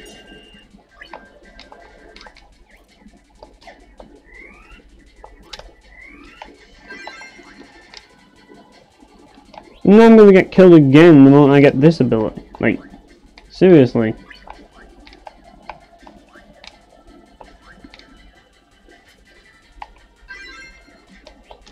There. Oh, really? This is what happens when you rely on... Oh, I was about to say luck, but... This is basically typical shit for me. Right, there, we get the next best thing. It's not as good as the flame sword in my opinion, but it's still edgy, so I'm all about this shit.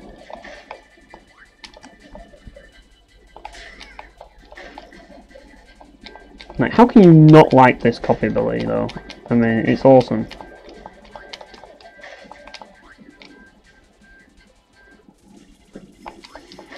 Oh shit, it's the flood.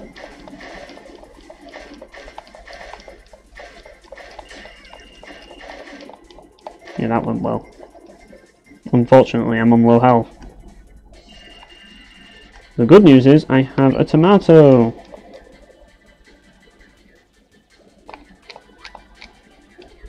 Yeah, don't get crushed. This is the first crusher section of the game, and it's pretty forgiving. It's about what you might think, but later on, the crushers get worse. This time you actually do want to step on the crusher itself, because otherwise, you won't get there fast enough. Yeah, you don't want to get that 1-up. If you see a 1-up, and there's a crusher, don't go for it. That's the lesson I've learned in Kirby games, and pretty much every single platformer ever that I've played. Don't go for those 1-ups. Ever. It's suicide. One thing that annoys me when a game does that shit, and it's just like, yeah, it's annoying. Yeah, I need another 1-up. But not the one there, not that 1-up. That 1-up's a trick. The good news is that we get to listen to one of my favourite songs again. Yeah, this song's awesome.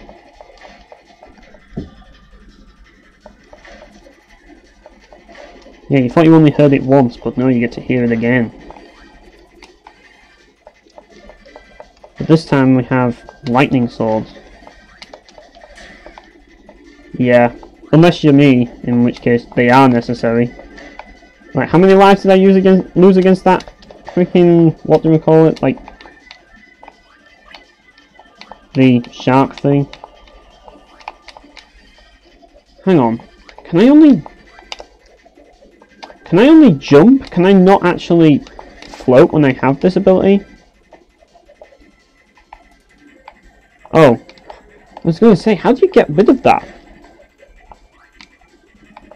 Because you actually can't do anything when you have it. So you have to, like, duck an attack or something. So you duck and you get rid of it. That's how you get rid of it. Right. Yeah, that's the thing about this. It's not as flexible as the fire sword, but it's still pretty cool. Still one of my favourites. How isn't it anyone's favourite? Like, who doesn't want a freaking double-bladed lightsaber? Like, come on. In a Kirby game of all things, like, that's instantly cool.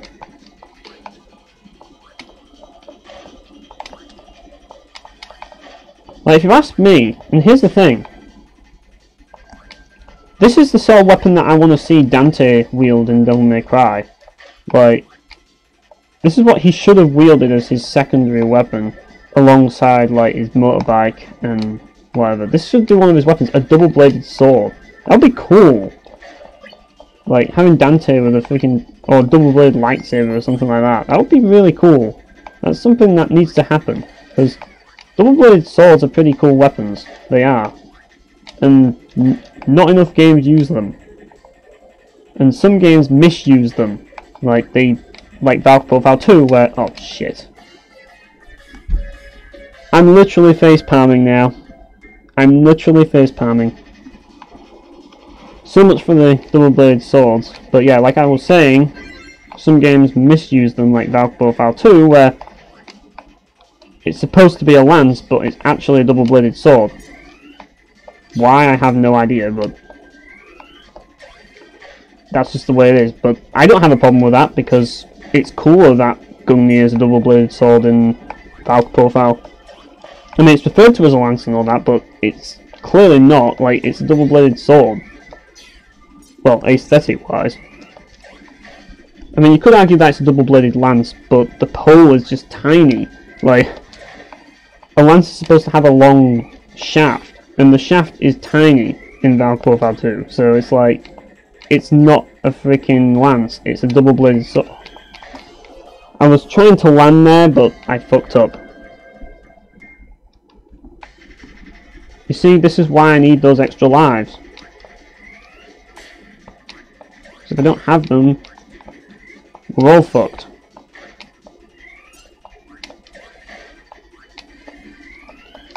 Like, everyone's relying on Kirby to save humanity here. And if he gets killed by falling into pits, the world's doomed.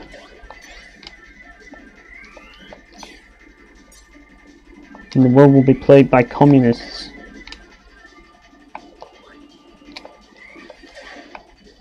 And we can't have that happening, can we?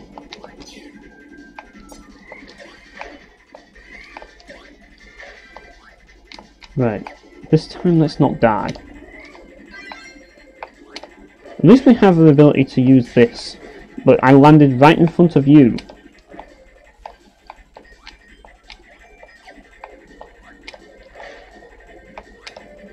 Right, let's not get hit by the birds. That's not a good thing.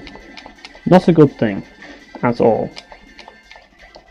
If you ask me, and this is the thing, this is what Castlevania on the Nintendo 64 should have looked like. Like, what the fuck is this? Like, since when did Kirby become a shoot-'em-up character?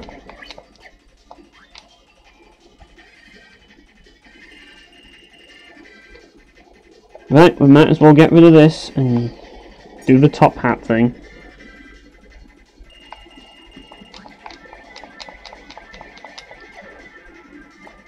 Hey, how's it going, Epic Gamer? I'm playing my favourite Nintendo 64 game here.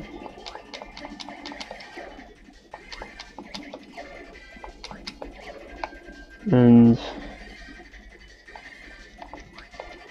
it's not been going well. Let's put it that way. Hopefully hopefully I start doing better and not doing so shit. Yes, it is. This is Mupen 64. Because there's no way that I will be able to record on my Nintendo 64 because I have it put away right now. But yeah, I do have it on my Nintendo 64. I kind of knew that was going to happen at some point, but at least we've got our health back now.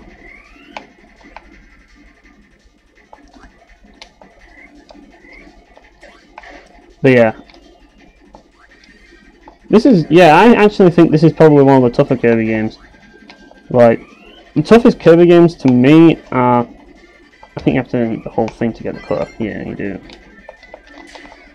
Controls, I forgot the controls for a minute there. Like, this and Amazing Mirror are probably the hardest Kirby games. And Kirby's Dream Land 3, of course. Those are the harder Kirby games. Like, the easiest one will probably be Mouse Attack. That game's too easy. A lot of people would say the Dark Cracker boss is hard, and I would kind of agree, but it's not too difficult once you know what you're doing. There's harder sections, let's put it that way. But this game has more... Like, this game's harder in its platforming than the other games, I would definitely say that. Like, it's got more challenging platforming because there's limited jumps and stuff.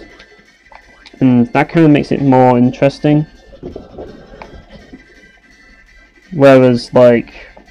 You've got games like Kirby Superstar and other things which have all these cool combos that you can do, but the jumping is limited. I mean, I like 64. I like Superstar a lot, but 64 is my favourite, just simply because it's got the copyability combinations and stuff. And the music is awesome, like it's my favourite soundtrack in the series. I like how it's got Kirby on the rock here. Just to finish things off. Yeah, I'm not even going to attempt to fight these things. Yeah, Adventure's cool. I mean, it started the whole thing off, so yeah, you can't go wrong with that. And I was too short of a jump there. Bad timing that was.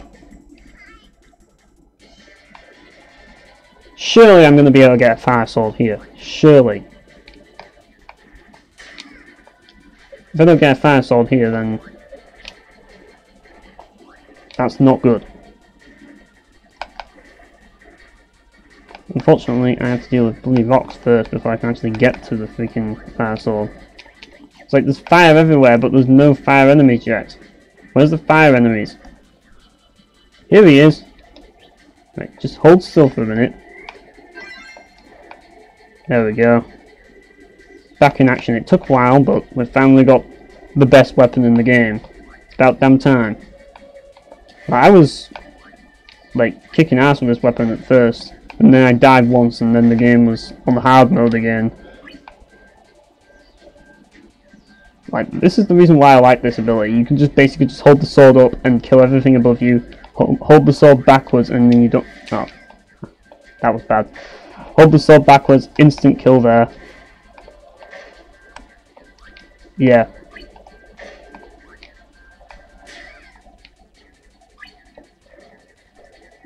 The copying mechanic, yeah. Pretty much, it gave it basically established the copying abilities did Adventure. So yeah. I mean, Adventure's great. I mean, I like the final boss of Adventure. Yeah, definitely. Nightmare's a great final boss. Trying to not get hit by these things first.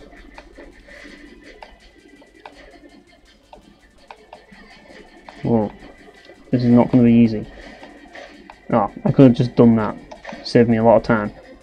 But yeah, the soundtrack's good as well. I mean, Adventure's good. It's basically vanilla Kirby to me. I mean, it's what Kirby is, and you can't go wrong with Kirby, pretty much. That's the way I see it. Like, there's very few Kirby games that suck. In fact, I yet to find, aside from Mass Attack, which I wasn't too fond of at all. Like, that game was just... That game didn't feel like a Kirby game at all. But every other game, even Mouse Attack to some degree, was enjoyable. Like, oh, I was almost made it, but not enough. Not enough, it seems. But ultimately, this one's my favourite because the soundtrack in this game is... Oh, shit. I was so close to the sandwich as well. I love how when he dies, he pulls off the thing on his cap. It's like, Kirby's alright, it's just DDD's died of a heart attack somehow. Right, let's not touch the lava, let's not get hit by the birds. But yeah, this game has my favourite soundtrack. I mean, I like Kirby Superstar's combat and all that lot, and that's my second favourite. But I like this game the best because it has the best soundtrack in my opinion, and at the same time I like how the platforming is different because you can't float infinitely, so it mixes things up a little. And I just like the visuals as well. Like, I like how they utilised the 3D in this game and didn't just make it like a traditional like fully 3D camera perspective game like most games on the Nintendo 64 were. So this game's aged really well visually, and it still looks pretty nice in all the levels. But yeah, as I say, you can't really go wrong with Kirby. It's one of those series that's just so consistently good that you just can't go wrong. It's like trying to think of a bad Kirby game aside from maybe Mass Attack is very hard to do.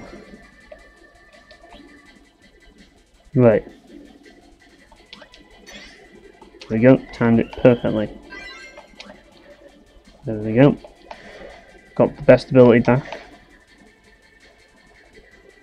And I also like these 3D effects that you can see here. Like, as you can see, the Gordo's tilted. That says that the camera's, like, you're going inward, you know what I mean? That's one of the things I liked about it. It's just those little touches like that. I just make it just so much better, in my opinion. And that's one of the things that I don't like about how they did Adventure Wii. I mean, I do like Adventure Wii, which is Return to Dreamland if you're American. But the thing about Adventure Wii is that it didn't. It removed the whole. It didn't have the camera changing like this game did. That made it feel more 3D, and that I kind of miss. And this was the only game to have that 3D camera effect. Like, I don't know if Massive, like, I don't know whether to consider it a spin-off or not, to be honest, but one thing I will say about Mass Attacks is the mini-games in it are better than the actual game. Like, it had a pretty cool shoot-'em-up mini-game in it, if I recall. Oh shit, don't drop the fire pickup. But, yeah, the game itself, I just thought it was really boring. Ow. I'm trying to deal with that at the same time, and it's not going well. You just run into it, buddy. There we go.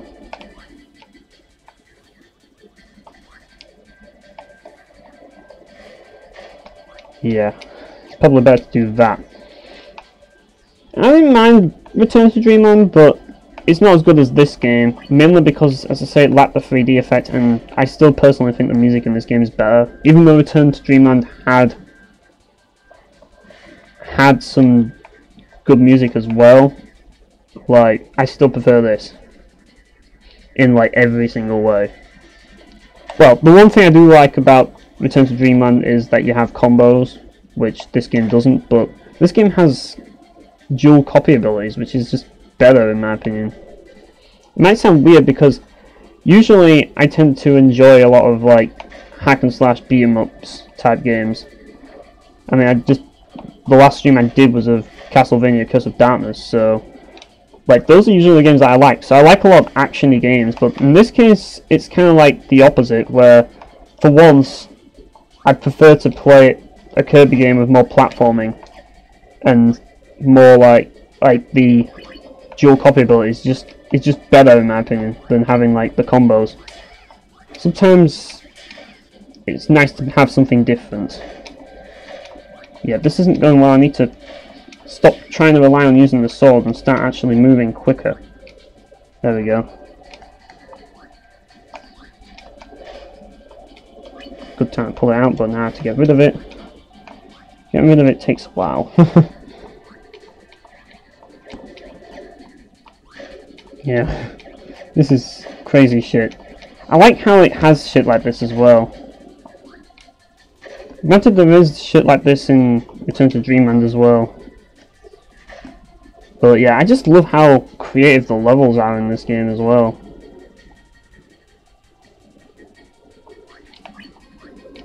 Oh yeah, I don't know if that lava goes up or not. Oh, fuck, that was bad. Right, let's try not to die here. Because this looks like an area that I usually die in. Oh shit. He was after me. There was not much that I could do there. I was on his hit list. Wanted Kirby. Wanted for eating too many freaking tomatoes or something. Okay, there we go. Oh, come on, get up through the gap. There we go.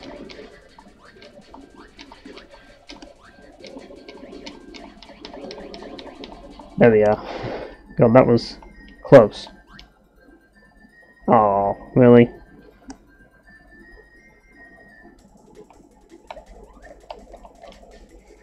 Right, time to fight the boss. This guy shouldn't be too difficult. Just try not to touch the lava, I guess. It's easier said than done. Oh, fuck. That's not great. I was too slow on that.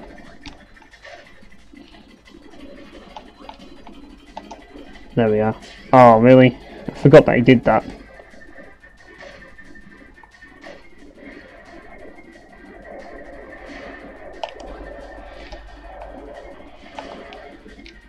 Right, there we go.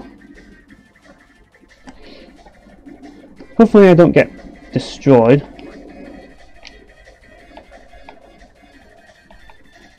Right, where's he gonna come up from?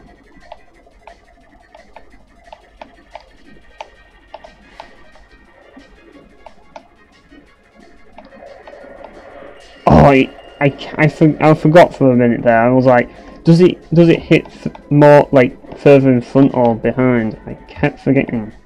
And it's actually... Is this actually doing anything to him? Is he immune? Yeah, you have to basically get closer to him to avoid that. I forgot.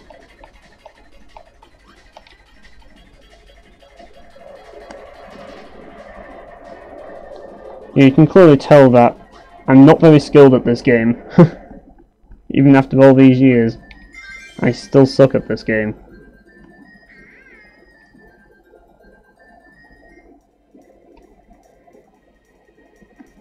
But yeah, at least I've kept the fire sword ability this time and not lost it to that fish. Actually, I don't think I lost it to the fish, but that fish boss was a pain in the ass. That's definitely the hardest of them all, in my opinion. Well, at least of the main bosses, not the final bosses. Like those are pretty tough though.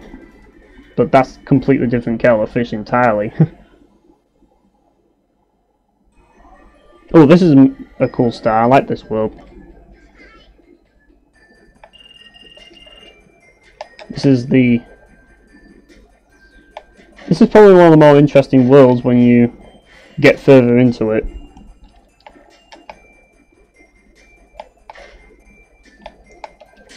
Oh shit. I forgot that I only have 1 health. I thought, oh, surely it'll restart me at full health. Oh well. What's this do again? Oh. Transforms me into a Gordo.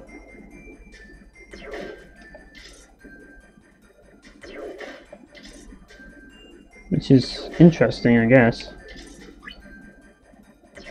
I've always wanted to be a stationary... Well, technically they're not stationary, but they are doomed forever to, like... It must suck being a Gordo because you are forever doomed to going in the same...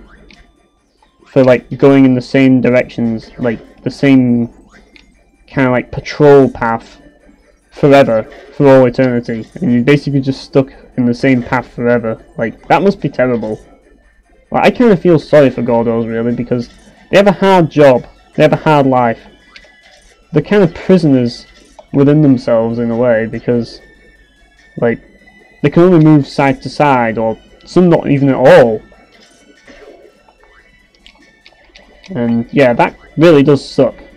So, yeah. Poor Gordos. It's like, we should have a registered charity for save the Gordos from their enslavement. Like dark matter is enslaving the Gordos. Or something like that. See you, Balsam Earth. Take care at work.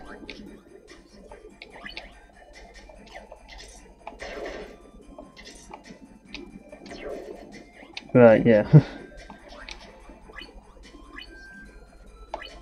I remember watching a YouTube video called Gordo's Journey, and I was just like, this is art. This is seriously a work of art, is this video, and it really makes you feel sorry for Gordo. It really does. Like, after watching that video, I've never looked at Gordo the same way. I've always seen him, like, at first I always saw him as a pain in the ass and kind of like trying to troll you, but when you actually watch the Gordo's Journey video,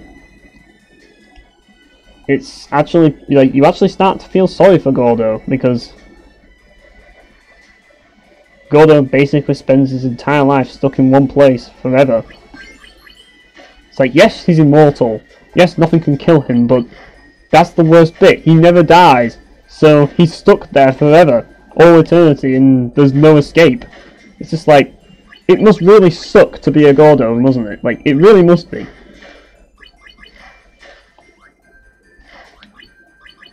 Yet there's a Gordo ability, so yeah, if you want to experience being one of the most unfortunate races in the Kirby universe, then you can. I mean, like, everybody, like, mocks Gordo. It's like, all of the bosses in that lot, like, like the shark boss was just firing Gordos at us, and there's some enemies in the game that just basically use Gordos as tools of war, and it's just so cruel. Like, especially in Kirby's Dream Land 3 with that mini game where the Gordos were basically used to like do all this, like this mini game shit, and this guy was basically just throwing them, and it's just like, that's not right. Like, we shouldn't be doing that to Gordos. Like, we should be, like, they're people like the rest of us, even though they're not people, they're just giant spike balls. But yeah, it just really got me thinking, in a way. And we can't get that because we don't have ice, even though I have the ability to have, like... Actually, no, it isn't an icicle. Oh well. That's the ice. It looks like an icicle, but it isn't. I have no idea why it's a bomb, though. Like, what does Gordo and bomb have to do with one another? And that's what happens when you forget that ice is slippery. I'm on a roll today with bad gameplay.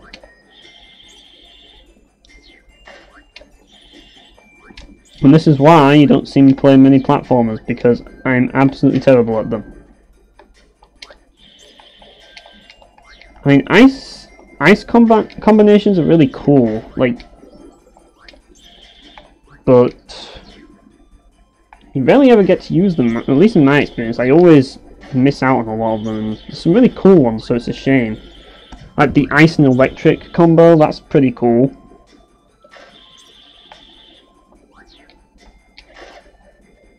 I like how all of these items are like top hats. If I recall, there's a Crystal Shard somewhere down there, but I can't be bothered to grab it. I just want to go straight on. Because like I say, I'm not going to kill the final boss. Like, I'm not going to get every single Crystal Shard, and if you're not going to get all of them, there's no point in getting, like, all of the ones that just waste time.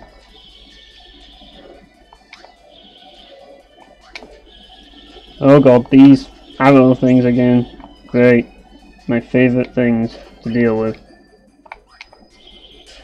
Oh, you can't destroy the rock. It's like you could destroy Rocky, but you can't destroy rocks. Like, since when does that make sense?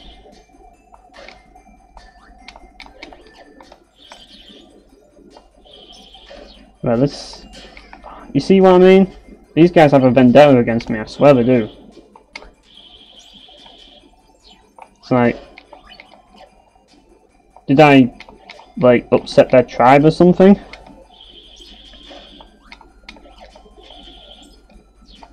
Or maybe they just don't like foreigners going into their land.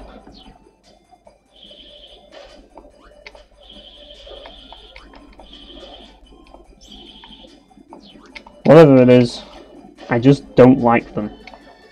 Oh great! I thought I just completely avoided him. Apparently not. These guys are big. These guys have a much wider, well, not wider, but they can hit further. Also, pay attention to the witch over there. Yeah, you'll see that witch later on as well. There's no real explanation as to what that witch is, but it exists. This level's a bit, well, it's kind of a bit... I forgot what this level's like, to be honest, but I remember it being a bit annoying from what I remember.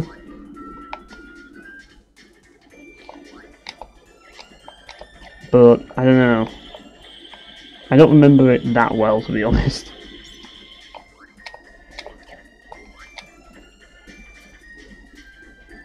What does cutter and ice make again?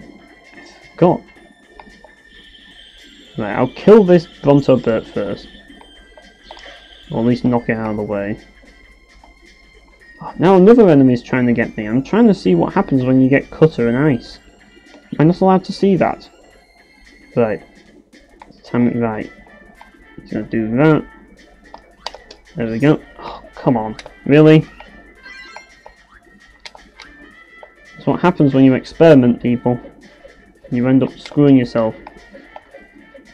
Well, actually, that's... Considering the fact that I'm an advocate for experimenting, that's not the right thing to say, really, is it?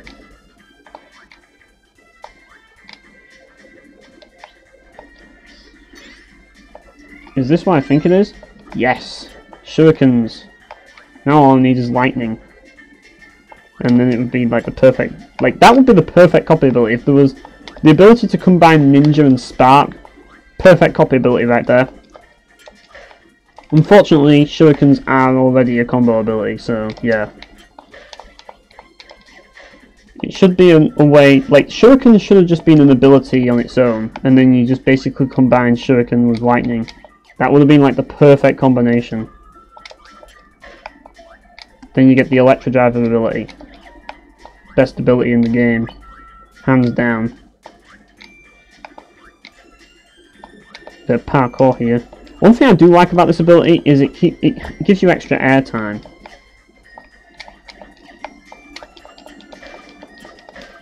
Which is pretty handy. Like, in terms of platforming, this is probably one of the best abilities to have, just simply for that airtime. But, yeah. I still prefer the Flame Sword, but it just goes to show that this game isn't completely unbalanced. Like, all the abilities are just good for different things, pretty much.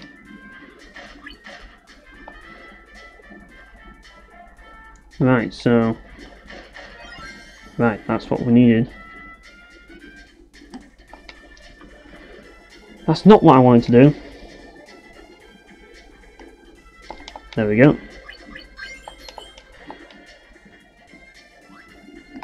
An extra life. Can't have too many of those. I like how they're exploding shurikens, just like the ones in Painkiller as well. Like when you hit an enemy at a certain range, the shurikens will eventually explode. And if you have the tarot card, which allows you to use like weapon modifier. God, this is dangerous stuff right here. For me at least. It's not for most people. Most people will just look at that section and like, oh, it's not too difficult. What are you on about? And I'm like, well, I did die to that fish a lot, so I'm kind of being a bit cautious here. Especially considering the fact that these clouds seem to be disappearing. Oh, shit, really? Now I'm having flashbacks of Castlevania 4. With those freaking skeletons throwing bones at you. No, I'm not going to get hit by you. Yeah, as you can see, like, eventually you're going to come to a point where you want a different ability. And yeah, that's what I mean by the abilities are balanced in this game, because it's all situational, really. I mean, I like the sword ability because of what you can do with it, but this ability is really good as well. Just simply because you can stay airborne for a long time. And in a game where you have limited jumps, it's a freaking lifesaver.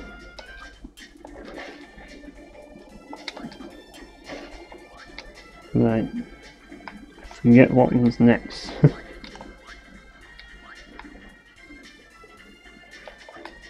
Oh boy. If I recall, this section's a pain in the neck. If I remember, at least. It might not be. So far it hasn't been that bad. Oh yes, this bit. I know what's coming. Yep. This is what I was talking about. This is the thing that annoys me about this freaking area.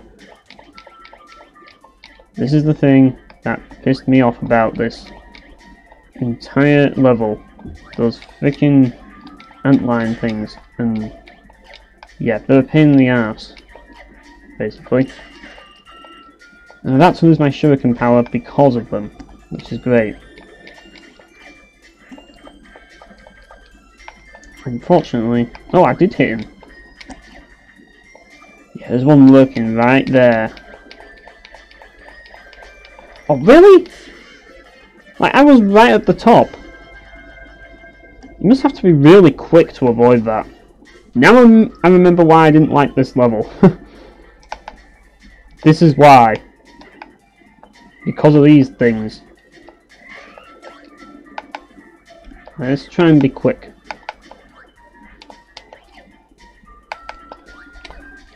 Oof, that was close.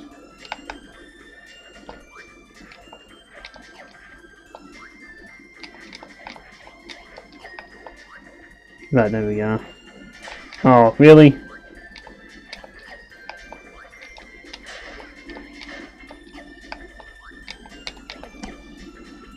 There he is. Crafty son of a bitch, isn't he? Right, I'm gonna just do a damp. Oh, really? Completely forgot how. Oh, what? Yeah, now I remember why I don't like this area. Thanks for reminding me, game. This is exactly why I didn't like this level. Because of those frickin' things. Right. Oh, great. Fortunately, I can get a power up here.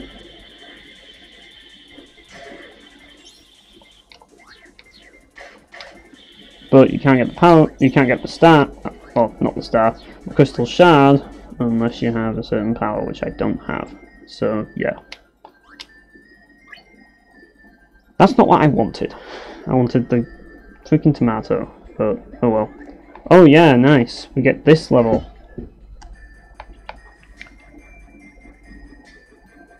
When I was a kid and I played this level, the first thing I thought that this was, I thought this was actually Santa Claus's house, and this is where like all of his, like this is where he did all, like has all of his Christmas presents and shit.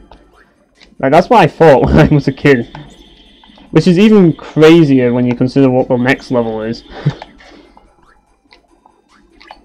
But yeah, but really it's just a freaking department store, and when you look into this level like close enough, like it's got some really weird things about it. But yeah, this is one of the coolest levels in the game in my opinion, but it can be quite tricky, but that's part of the reason why it's one of the coolest.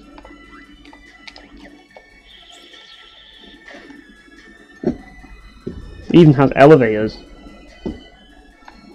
This entire, like, Shiver Star is basically, like, if you read into it, it's basically kind of like this, like, post-apocalyptic, like, world, which has been overtaken by bad guys and shit. That's kind of what it is, in a way.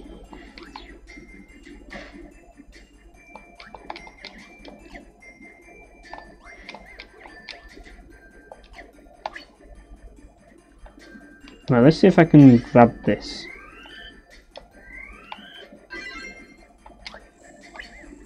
Oh, this ability. Yeah, this ability is... it's cool, but it's not very practical, as you can see. Yeah, big mistake. I shouldn't have gone for this ability. Can I grab the needle power? Am I not allowed the needle power?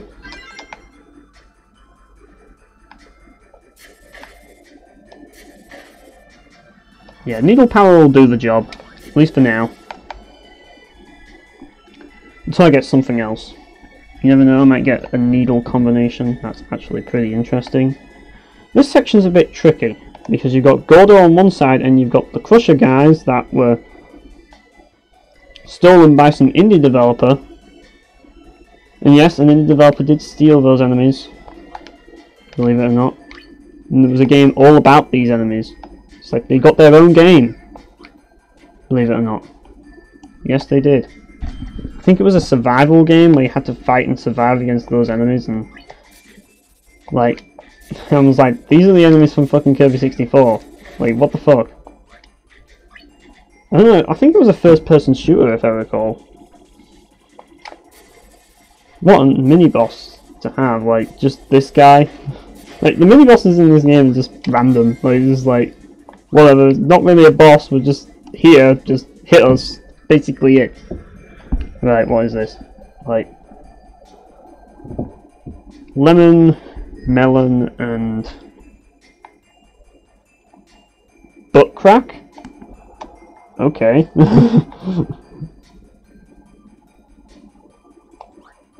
Now let's see if I can remember what these actually are. Well, that must be melon, even though that makes no sense. And I'm guessing that this one is going to be pink or red. Which one? Shall I go with red? Nope, it's not. It was pink. I was wrong. I fucked up. Oh, really? I fucked up twice. You just gotta rush through this bit. Just run. Be careful here because these things will crush you. Yeah. Not nice. It's not very healthy to be under one of these.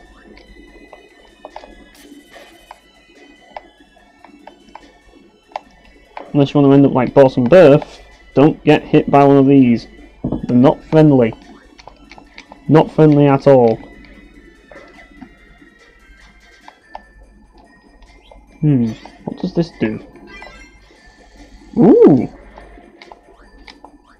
I still don't know all the ability combinations in this game.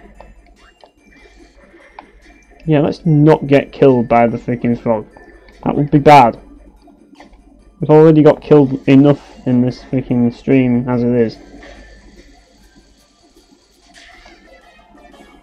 It's funny how I've died more in this stream than I've died in Castlevania Curse of Darkness.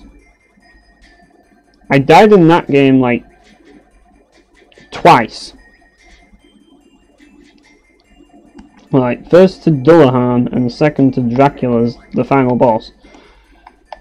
In this game I've died like countless times. And people say that this game is freaking... People say that this game is easy. It's just like, well... Apparently not, because Castlevania Curse of Darkness is apparently easier than this. It's a shame as well, because that was a cool ability. Maybe this would be a good thing to do. Be a rock underwater.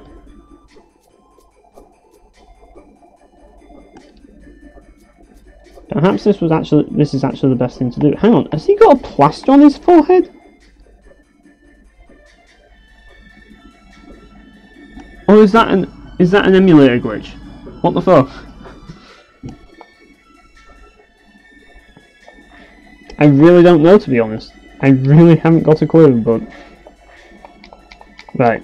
Now we're out of the fish tank. Time for the next area. Yeah, this level is really cool, like how it has so much variety in different things. Definitely one of the... Oh, really? Really?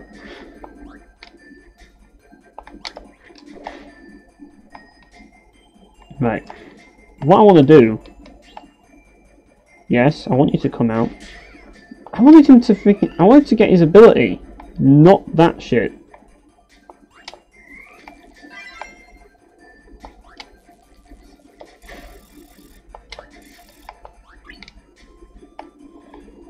What I might be able to do... Hang on, is that actually ground? No, it's the sword. Great. Just what I've always wanted. The laser sword of destiny. The Kirby lightsaber. No, I don't need health. I need lives. That's what I need. This bit's pretty cool. I like this bit because even though Shotzo's returned, which is always a bad thing, it's kind of got the 3D effect again. Like, this is what I love about this game. Why does no other Kirby game have this 3D effect? Bring it back, HAL Laboratory.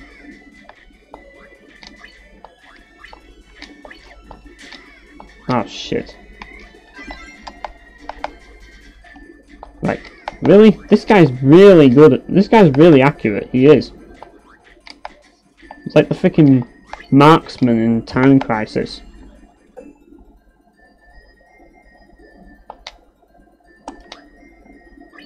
Well, that wasn't what I wanted, but at least it's something. At least I didn't go home with nothing. Now this level's interesting. When I was a kid, considering the fact that you can see what's going on over there, when you go in here... Uh-oh. This is what I like to call as a kid, Santa's secret bunker. Yeah. Santa had a nuclear missile base. That's what I believed. As a kid, that's what I used to call this. And now I still call it Santa's secret bunker because perhaps that is the true identity of, like, Santa. He's just basically this crazy terrorist who, the only reason why he sends presents is to, like, basically fool the postman so that he can mail nuclear missile bombs to terrorist organizations. Hey, how's it going, Andrea? I'm in Santa's secret missile base. The thing that he doesn't want children to know about.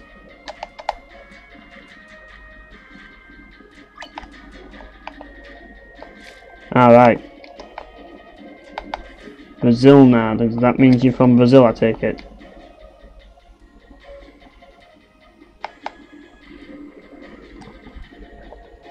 Oh god, this is fun.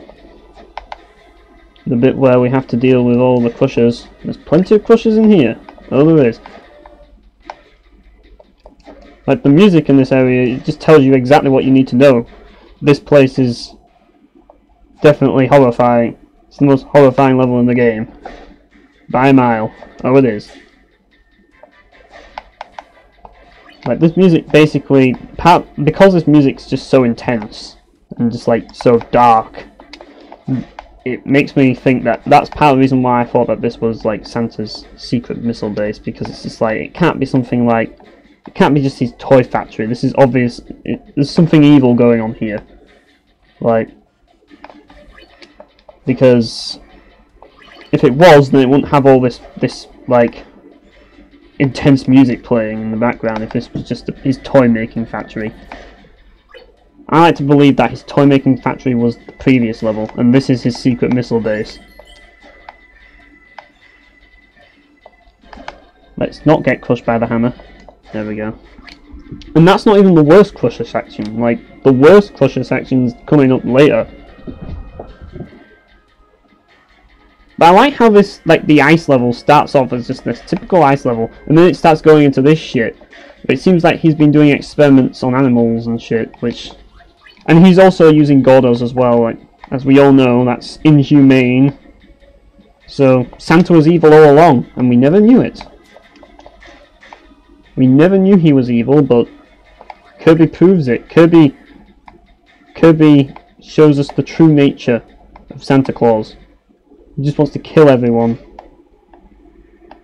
and brainwash them into thinking that they're getting presents, when deep down he's just manipulating the mail system so that he can ship nuclear missile bombs in present packaging and say, oh, it's just a birthday gift for a kid, it's nothing dangerous. You wouldn't get away with that nowadays, though, considering the fact that, you know, people search for nuclear missile bombs now, but... Oh, and yeah, you can actually use this ability to actually get a Crystal Shard, which is cool. And this is the furnace which he uses to dump people that have been naughty boys and girls, because this is what he really does.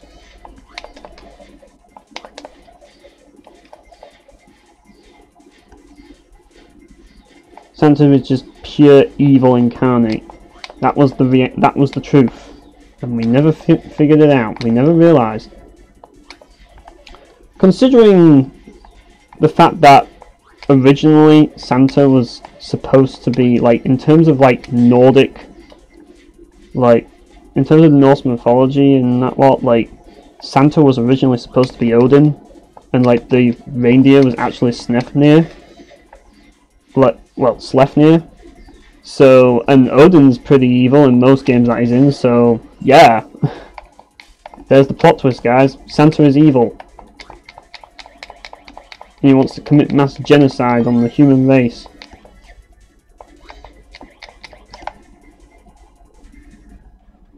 But Kirby's not going to let that happen, because Kirby actually cares. He actually cares about me and you. He cares about everybody. That's why he's got this double laser sword to kill people with, so that to bring justice to the world,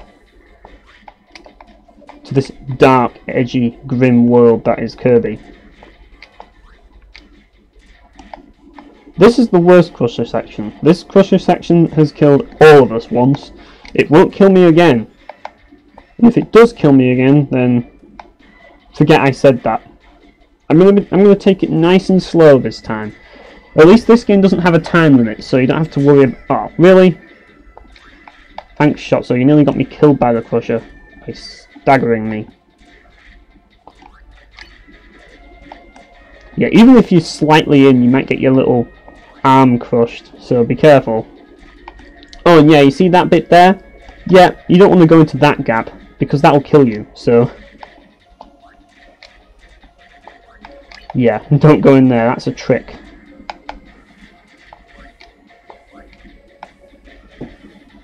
And yeah, this is the one that you want to go to. Yeah, there's a lot you have to go through there, it's pretty hectic. But we managed it, we didn't get killed by the ultimate Crusher section, but that's actually... I don't think I've been killed by any of the Crusher sections yet, to be honest. That's actually a first for me, because usually I get killed by them very quickly. Which is amazing, like that is a feat right there, if you ask me. I'm actually quite proud that I haven't died to the Crusher sections, honestly. Now let's not... I'm just going to avoid these because unfortunately using the ability actually means that I can't float, which is problematic in this bit. Ooh, that was close.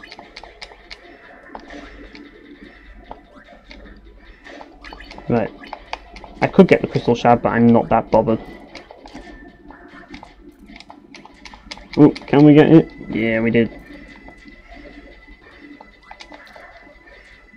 And we made it to the exit. Right. Which one? Not the star, or the health. Oh well. Ooh, the boss. But this time we have the laser sword, so we should be alright. But to be honest, the flame sword is better for this. Or is it? So this can do the same as the flame sword, apparently.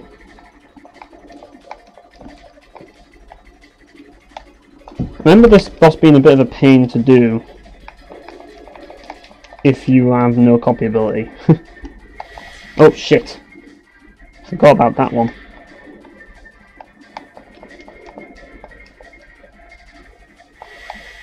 Whoops.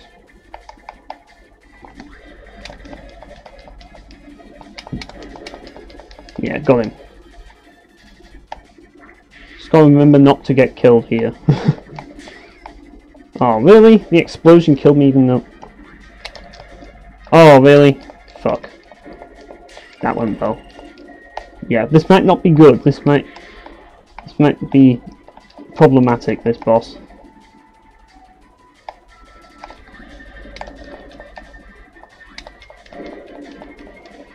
Oh boy. I know what's coming. And it's not fun.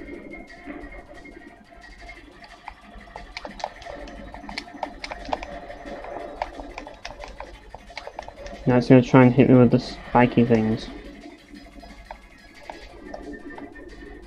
I love that backdrop though. Oh no. Oh.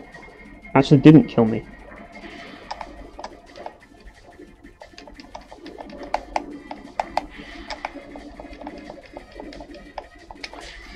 Ow.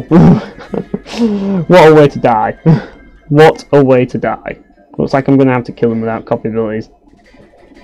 Right. It wasn't the missiles that killed me, it was touching him that killed me. Right.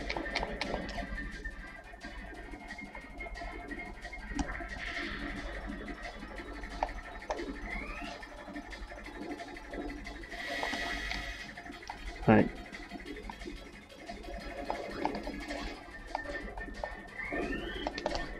There we go. And you have to do rinse and repeat that, basically.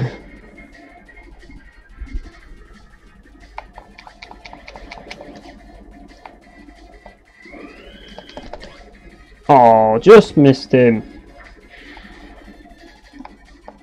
Yeah, it's easier to just wait and hold on to this. Oh, really? At least we got one of them.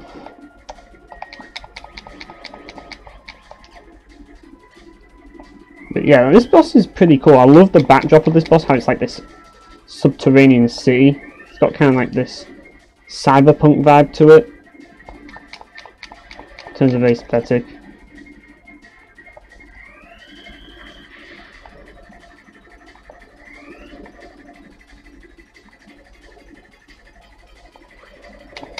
Ah, just got slapped. Oh, really? Completely forgot about that. Yeah, in the first phase, being on the left-hand side is dangerous to your health. Very dangerous to your health. So don't be on that side. Don't be on the left-hand side on that phase, but I'm hoping to get to the phase where it's the other side. Oh, really? I held that for so long and it got me killed so many times, only for me to not need to use it. Great. And I died. Really?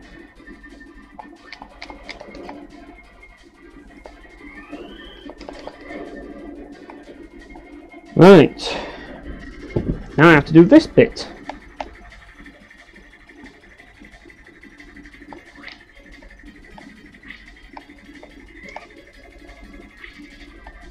Yeah, now he's using his grab attack.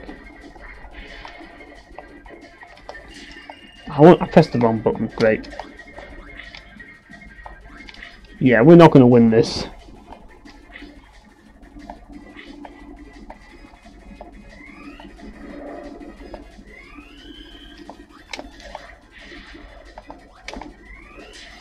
And yeah, we fucked up. If only I had my copy ability back, that would make things a lot easier. This time I'm staying on this side. Because it's a lot easier to stay on this side than to be on the other side. At least in the first phase. It's the other way around in the other phase though.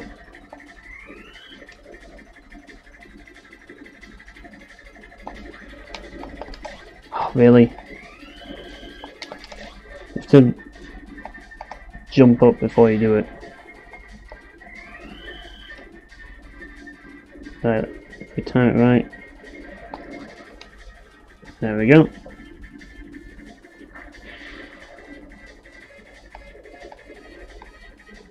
Yeah, don't blow up. Nice.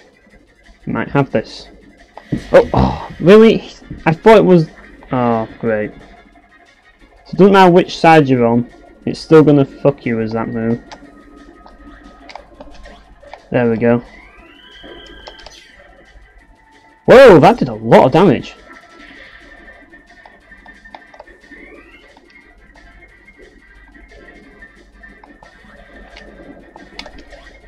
Oh, I completely missed. But at least that hit. Second phase. If I lose this, then I'm definitely getting a copy ability because it's my last life.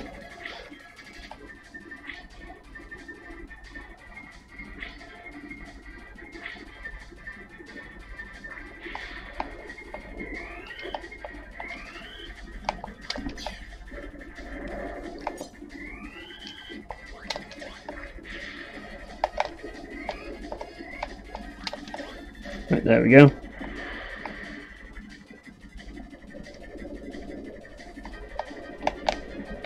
Run!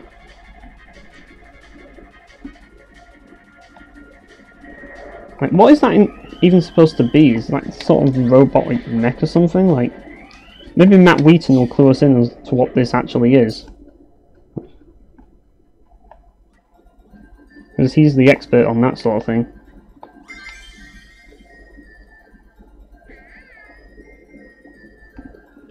Right. I love how we managed to get out of the like underground city and we're back on the snow area. It's as if it's as if that never happened. It was all a dream. Kirby was high and he thought Santa Claus was evil. Or maybe it was a premonition of the future that he saw. In which case, that's pretty scary. I could just imagine a serial killer dressing up as Santa Claus. It sounds like the sort of thing that serial killers would do because they're kind of sick and twisted like that. I'd better grab the cake, because otherwise I'm going to get screwed.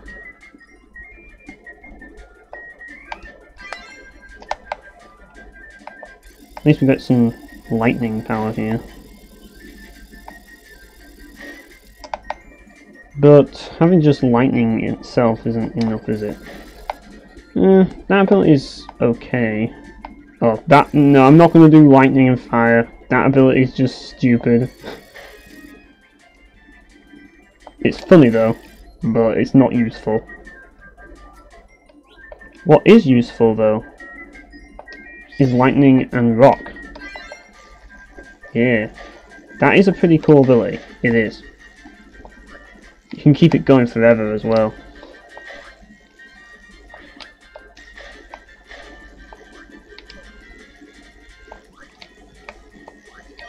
It's like some sort of a flail, but with lightning. It's kind of like the painkiller laser if you could actually move it around. Like behind you and that's kind of what it's like. It's like, that is literally, this right here is the painkiller. We've just got the painkiller ability. Brilliant. And now we have to fight a giant saw for no real reason. It's just, oh shit! This is a health and safety hazard, is this?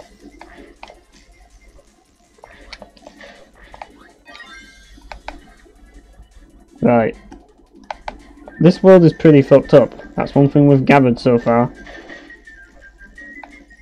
It's trying so hard for me to get that lightning and fire power up, and I'm not going to get it because I'm not an idiot.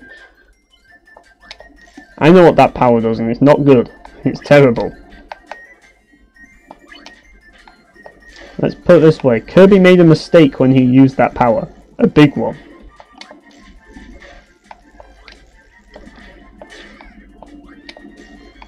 Right, let's not die to him.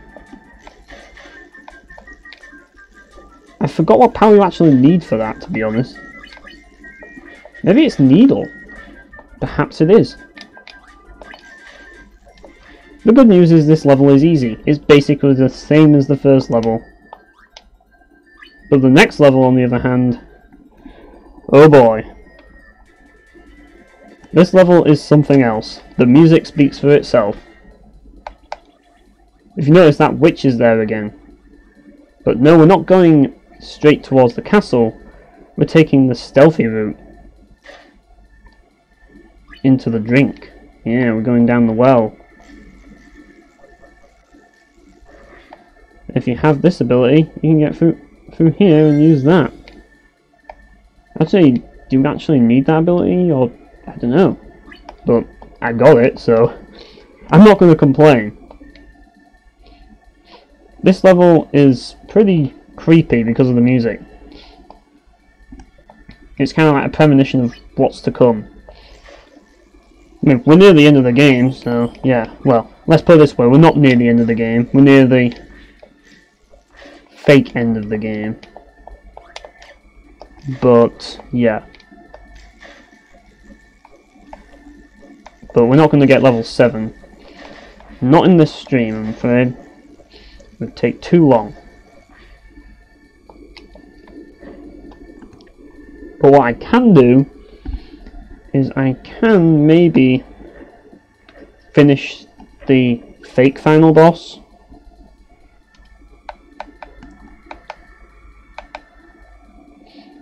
That should be possible. This level isn't really too long anyways. It's basically just like an excuse to like let your allies do something before the grand finale, pretty much. No, sorry about that.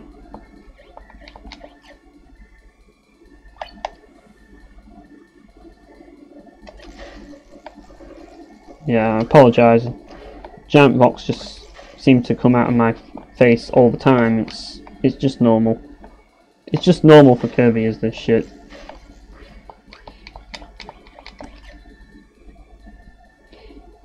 You get used to him though. Like, you get used to having a giant rock thrown in your face.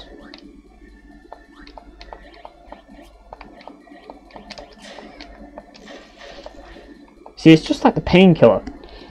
It literally is the painkiller. That's what this weapon is. But in a way, it's kind of like an improved version. It's like the painkiller 2. Now you can move the laser and the warhead around at the same time. It's like, Kirby's a genius. He really is. Like, he invented the painkiller 2. And it's not even attached to anything. It just comes out of his freaking mouth. Oh, shit. Oh, great. There's something there. I know there is. But how do I get to it? That is the question.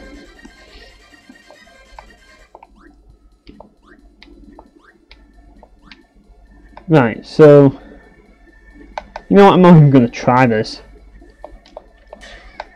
No, I'm pressing the wrong button now. Need to start using the painkiller more. Yes, I'm going to call this the Painkiller Mark II. That's what this is. It's the Painkiller Mark II. That's what this weapon officially is. I have now named the weapon because it's too cool not to be called the Painkiller Mark II. I love the music in this level. This is where it starts going all jazz and blues. Well, more like jazz than jazz and blues, but yeah. This is seriously epic music right here. You know you're getting near the end of the game when you're hearing the jazz in the game. When you're hearing jazz music.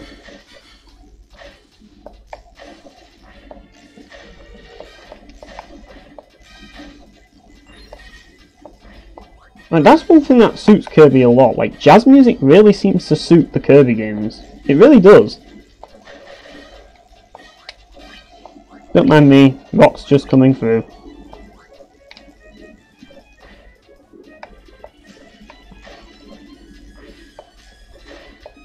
Say hello to my rock.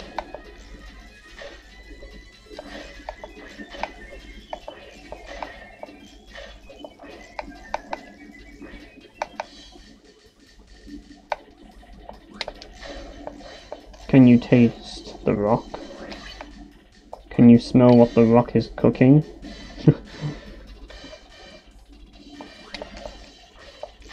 These guys can.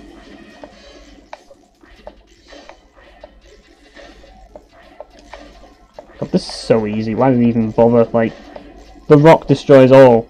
The rock is just too good. There are some things in this world that are too good. Speaking of rocks, it's time for my revenge. Actually, no, these guys never gave me any trouble in this stream, did they? They usually do, though. Speaking of trouble, here comes more trouble. Plenty more of it in this level. But nothing that the rock can't handle, like the Painkiller Mark II. I mean, this game, it gives us shurikens and it gives us the painkiller, but it doesn't give us shurikens and lightning, which is a bit disappointing. But it's still pretty cool. Like, I still give this game a good score because at least it gives us the Painkiller Mark II. Like, gotta give it some credit.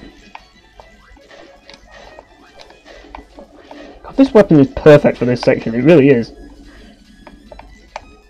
Like, I thought the sword was good, but this weapon just cleans house in this section. It really does. You know, I said that, I think I just got hit there.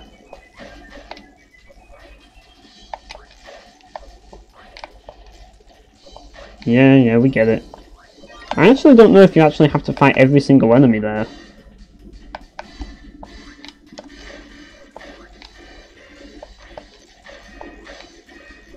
I think we're near the end already. Actually, that is the end. Yep, grab a 1-up. Time to fight the last boss. Yep, it's nearly over already. Well, it's not the real last boss, but you know what I mean. Anyways, we want to ditch the copy ability completely here. Right, now I just need to remember what we actually have to do here. You have to get the right element.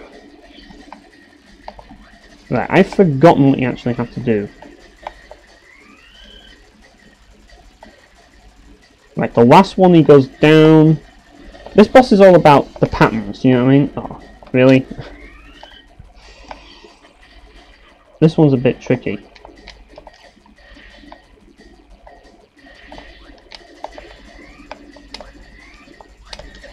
And then you shoot lightning at him.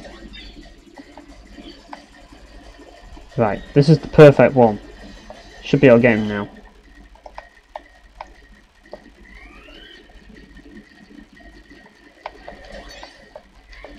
Oh, really?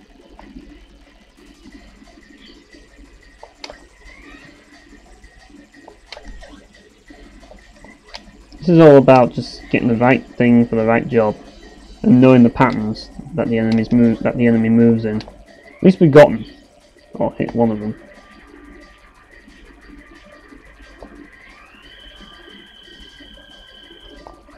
Oh, thanks for that. Great. Yeah, they're basically... Actually, no, this isn't a copy, believe. There isn't a darkness Kirby game. There isn't a dark Kirby. It'd be too edgy for that. Right, I think my wrists might slice open if that happened. There actually was a game called Dark Kirby, actually. It was a Sonic ripoff. We don't talk about that game because it was terrible.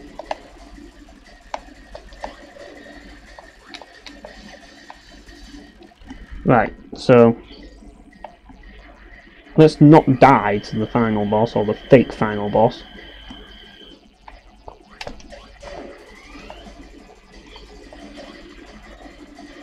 Right, we killed the needle. I bet we'll have the cutter last. Just because I've been having bad luck with the cutter. Oh, great.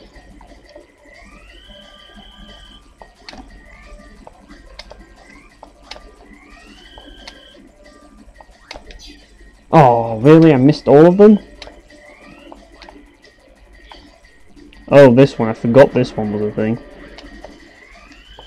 Oh, what?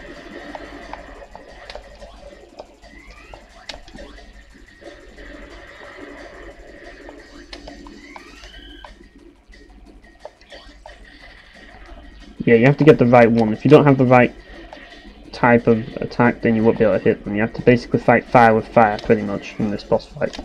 There we go. Oh boy, this is fun.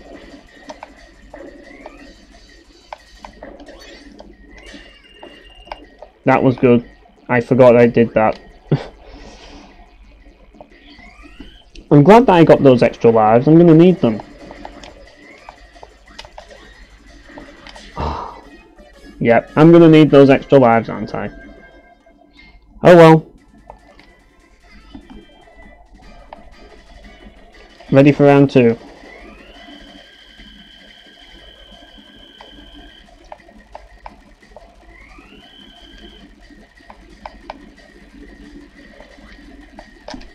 Oh wow, really? Right, let's... Right, we have this.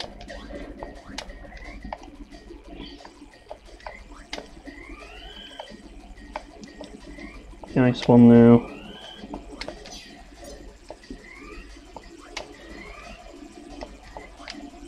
Yeah.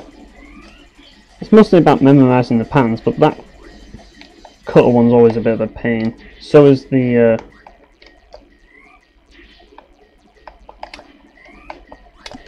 Oh, really? I was facing the wrong direction. Right. Oh, great. Here comes the cutter one again.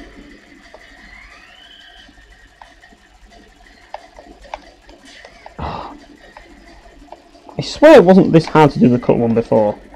I swear it wasn't. I must be missing something here.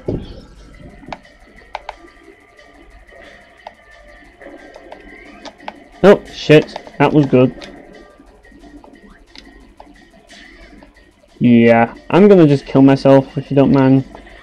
Just gonna kill myself and restart all that because that was terrible. That cutter form is a pain in the ass. It really is.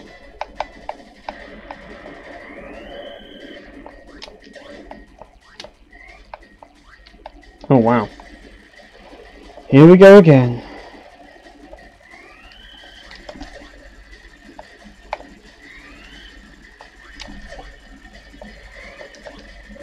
Right, you just gotta do it on the last one then, I guess.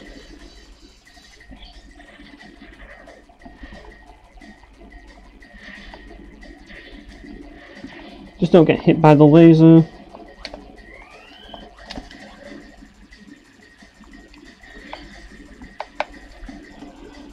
Don't get hit by falling rocks. It's hazardous to your health. Shit.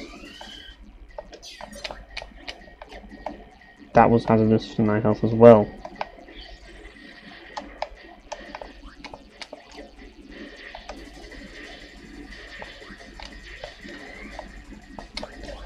Alright, that went well. Oh, at least I hit him.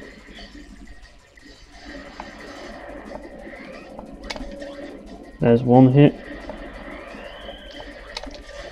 There's another hit. Yeah, nearly done with this. Nearly done it. Just need a bit of the old concentration to get it done, you know. But it's nearly done, nearly got there. Oh shit, that went well.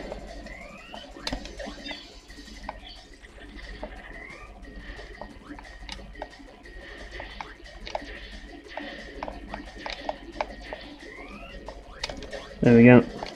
Got him.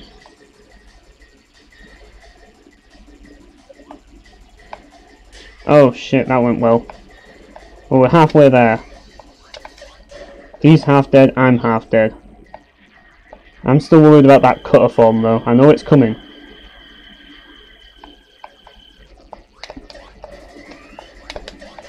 Right, that's dead.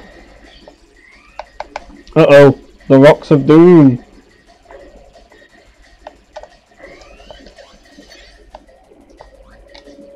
Oh, really? I had to get hit by that, didn't I? Oh boy, here he comes. Revenge of the cutter.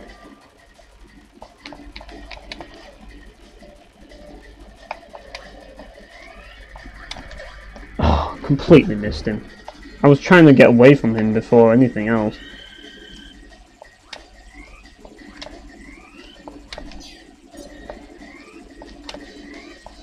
Right, there we go. If I could just get on one, that would be nice. Nope. Not yet, it seems.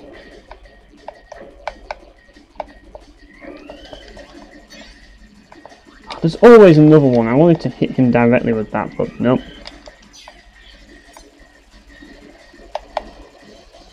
Yep, this cutter ability, this cutter form's gonna haunt me for life, isn't it? It is. Ooh, that was close. At least we got the hit. It's rock time.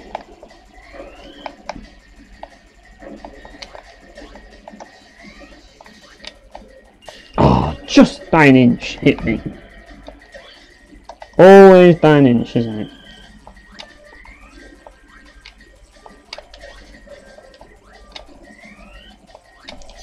Oh, come on.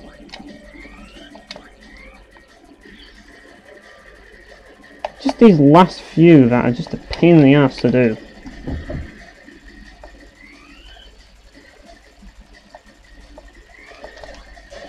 Right, there's cutter down. Now who's willing to bet that the rock kills me?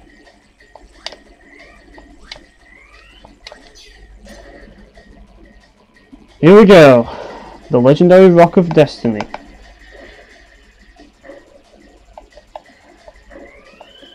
No, don't hit me with that thing. Mistimed it. Round 2.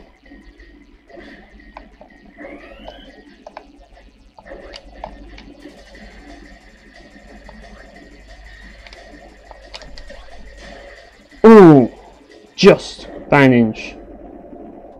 It's about damn time. Well, there we go. And that's the end of... Well, it's not the end of Kirby 64, but that's where I'm going to stop. Let's put it that way. That's the fake end. I'm not going to do the true end, because... Fuck the true end. Well, the true end's awesome, don't get me wrong, but... The final boss is really awesome as well, but...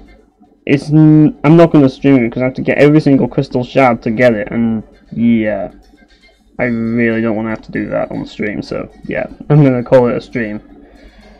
After the cutscene. And the credits and shit. Yay, we saved the world from the Illuminati. And yeah, the cutscene's a bit fucked up.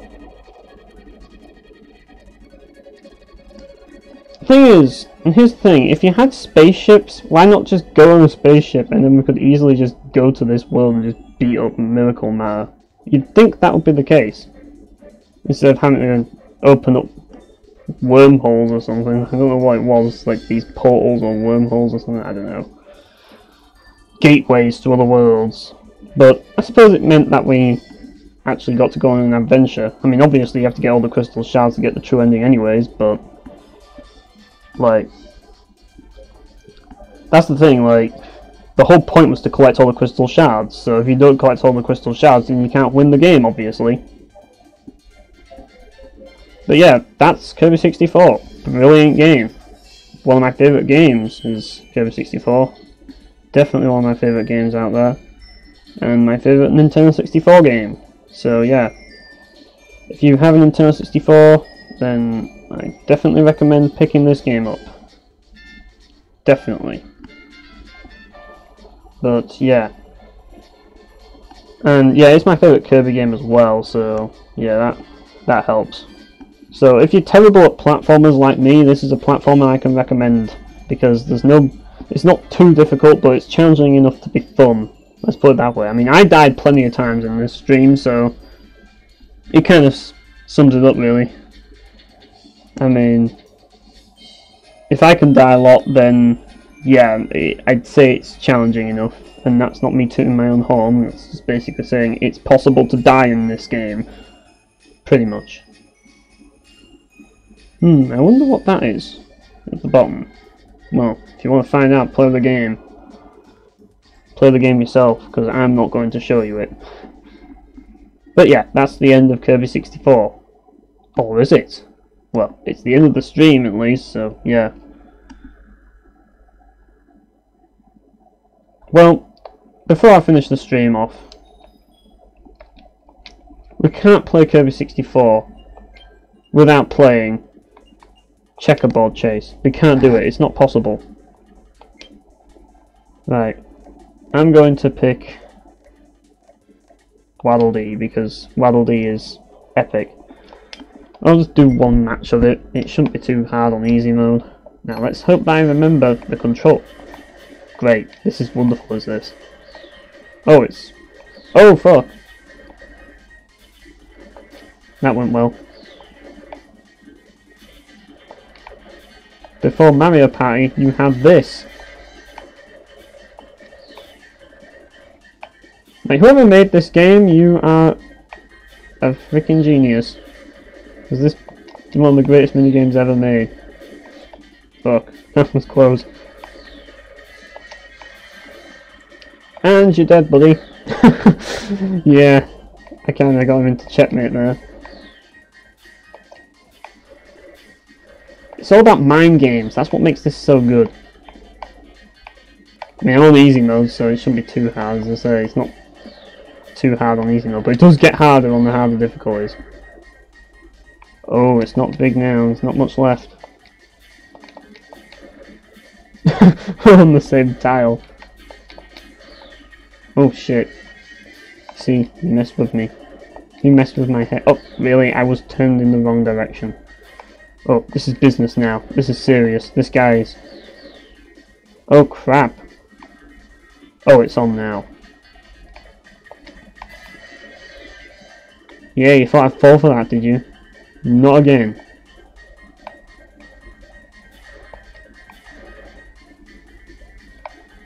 This is like sudden death right here. Oh, we did it. The real Waddle Dee won. Because he's not fake like you. Yeah, I'm talking about you, purple Waddle Dee. But yeah, I'm done with the stream now. So yeah, thanks for watching guys, and I'll see you all next time.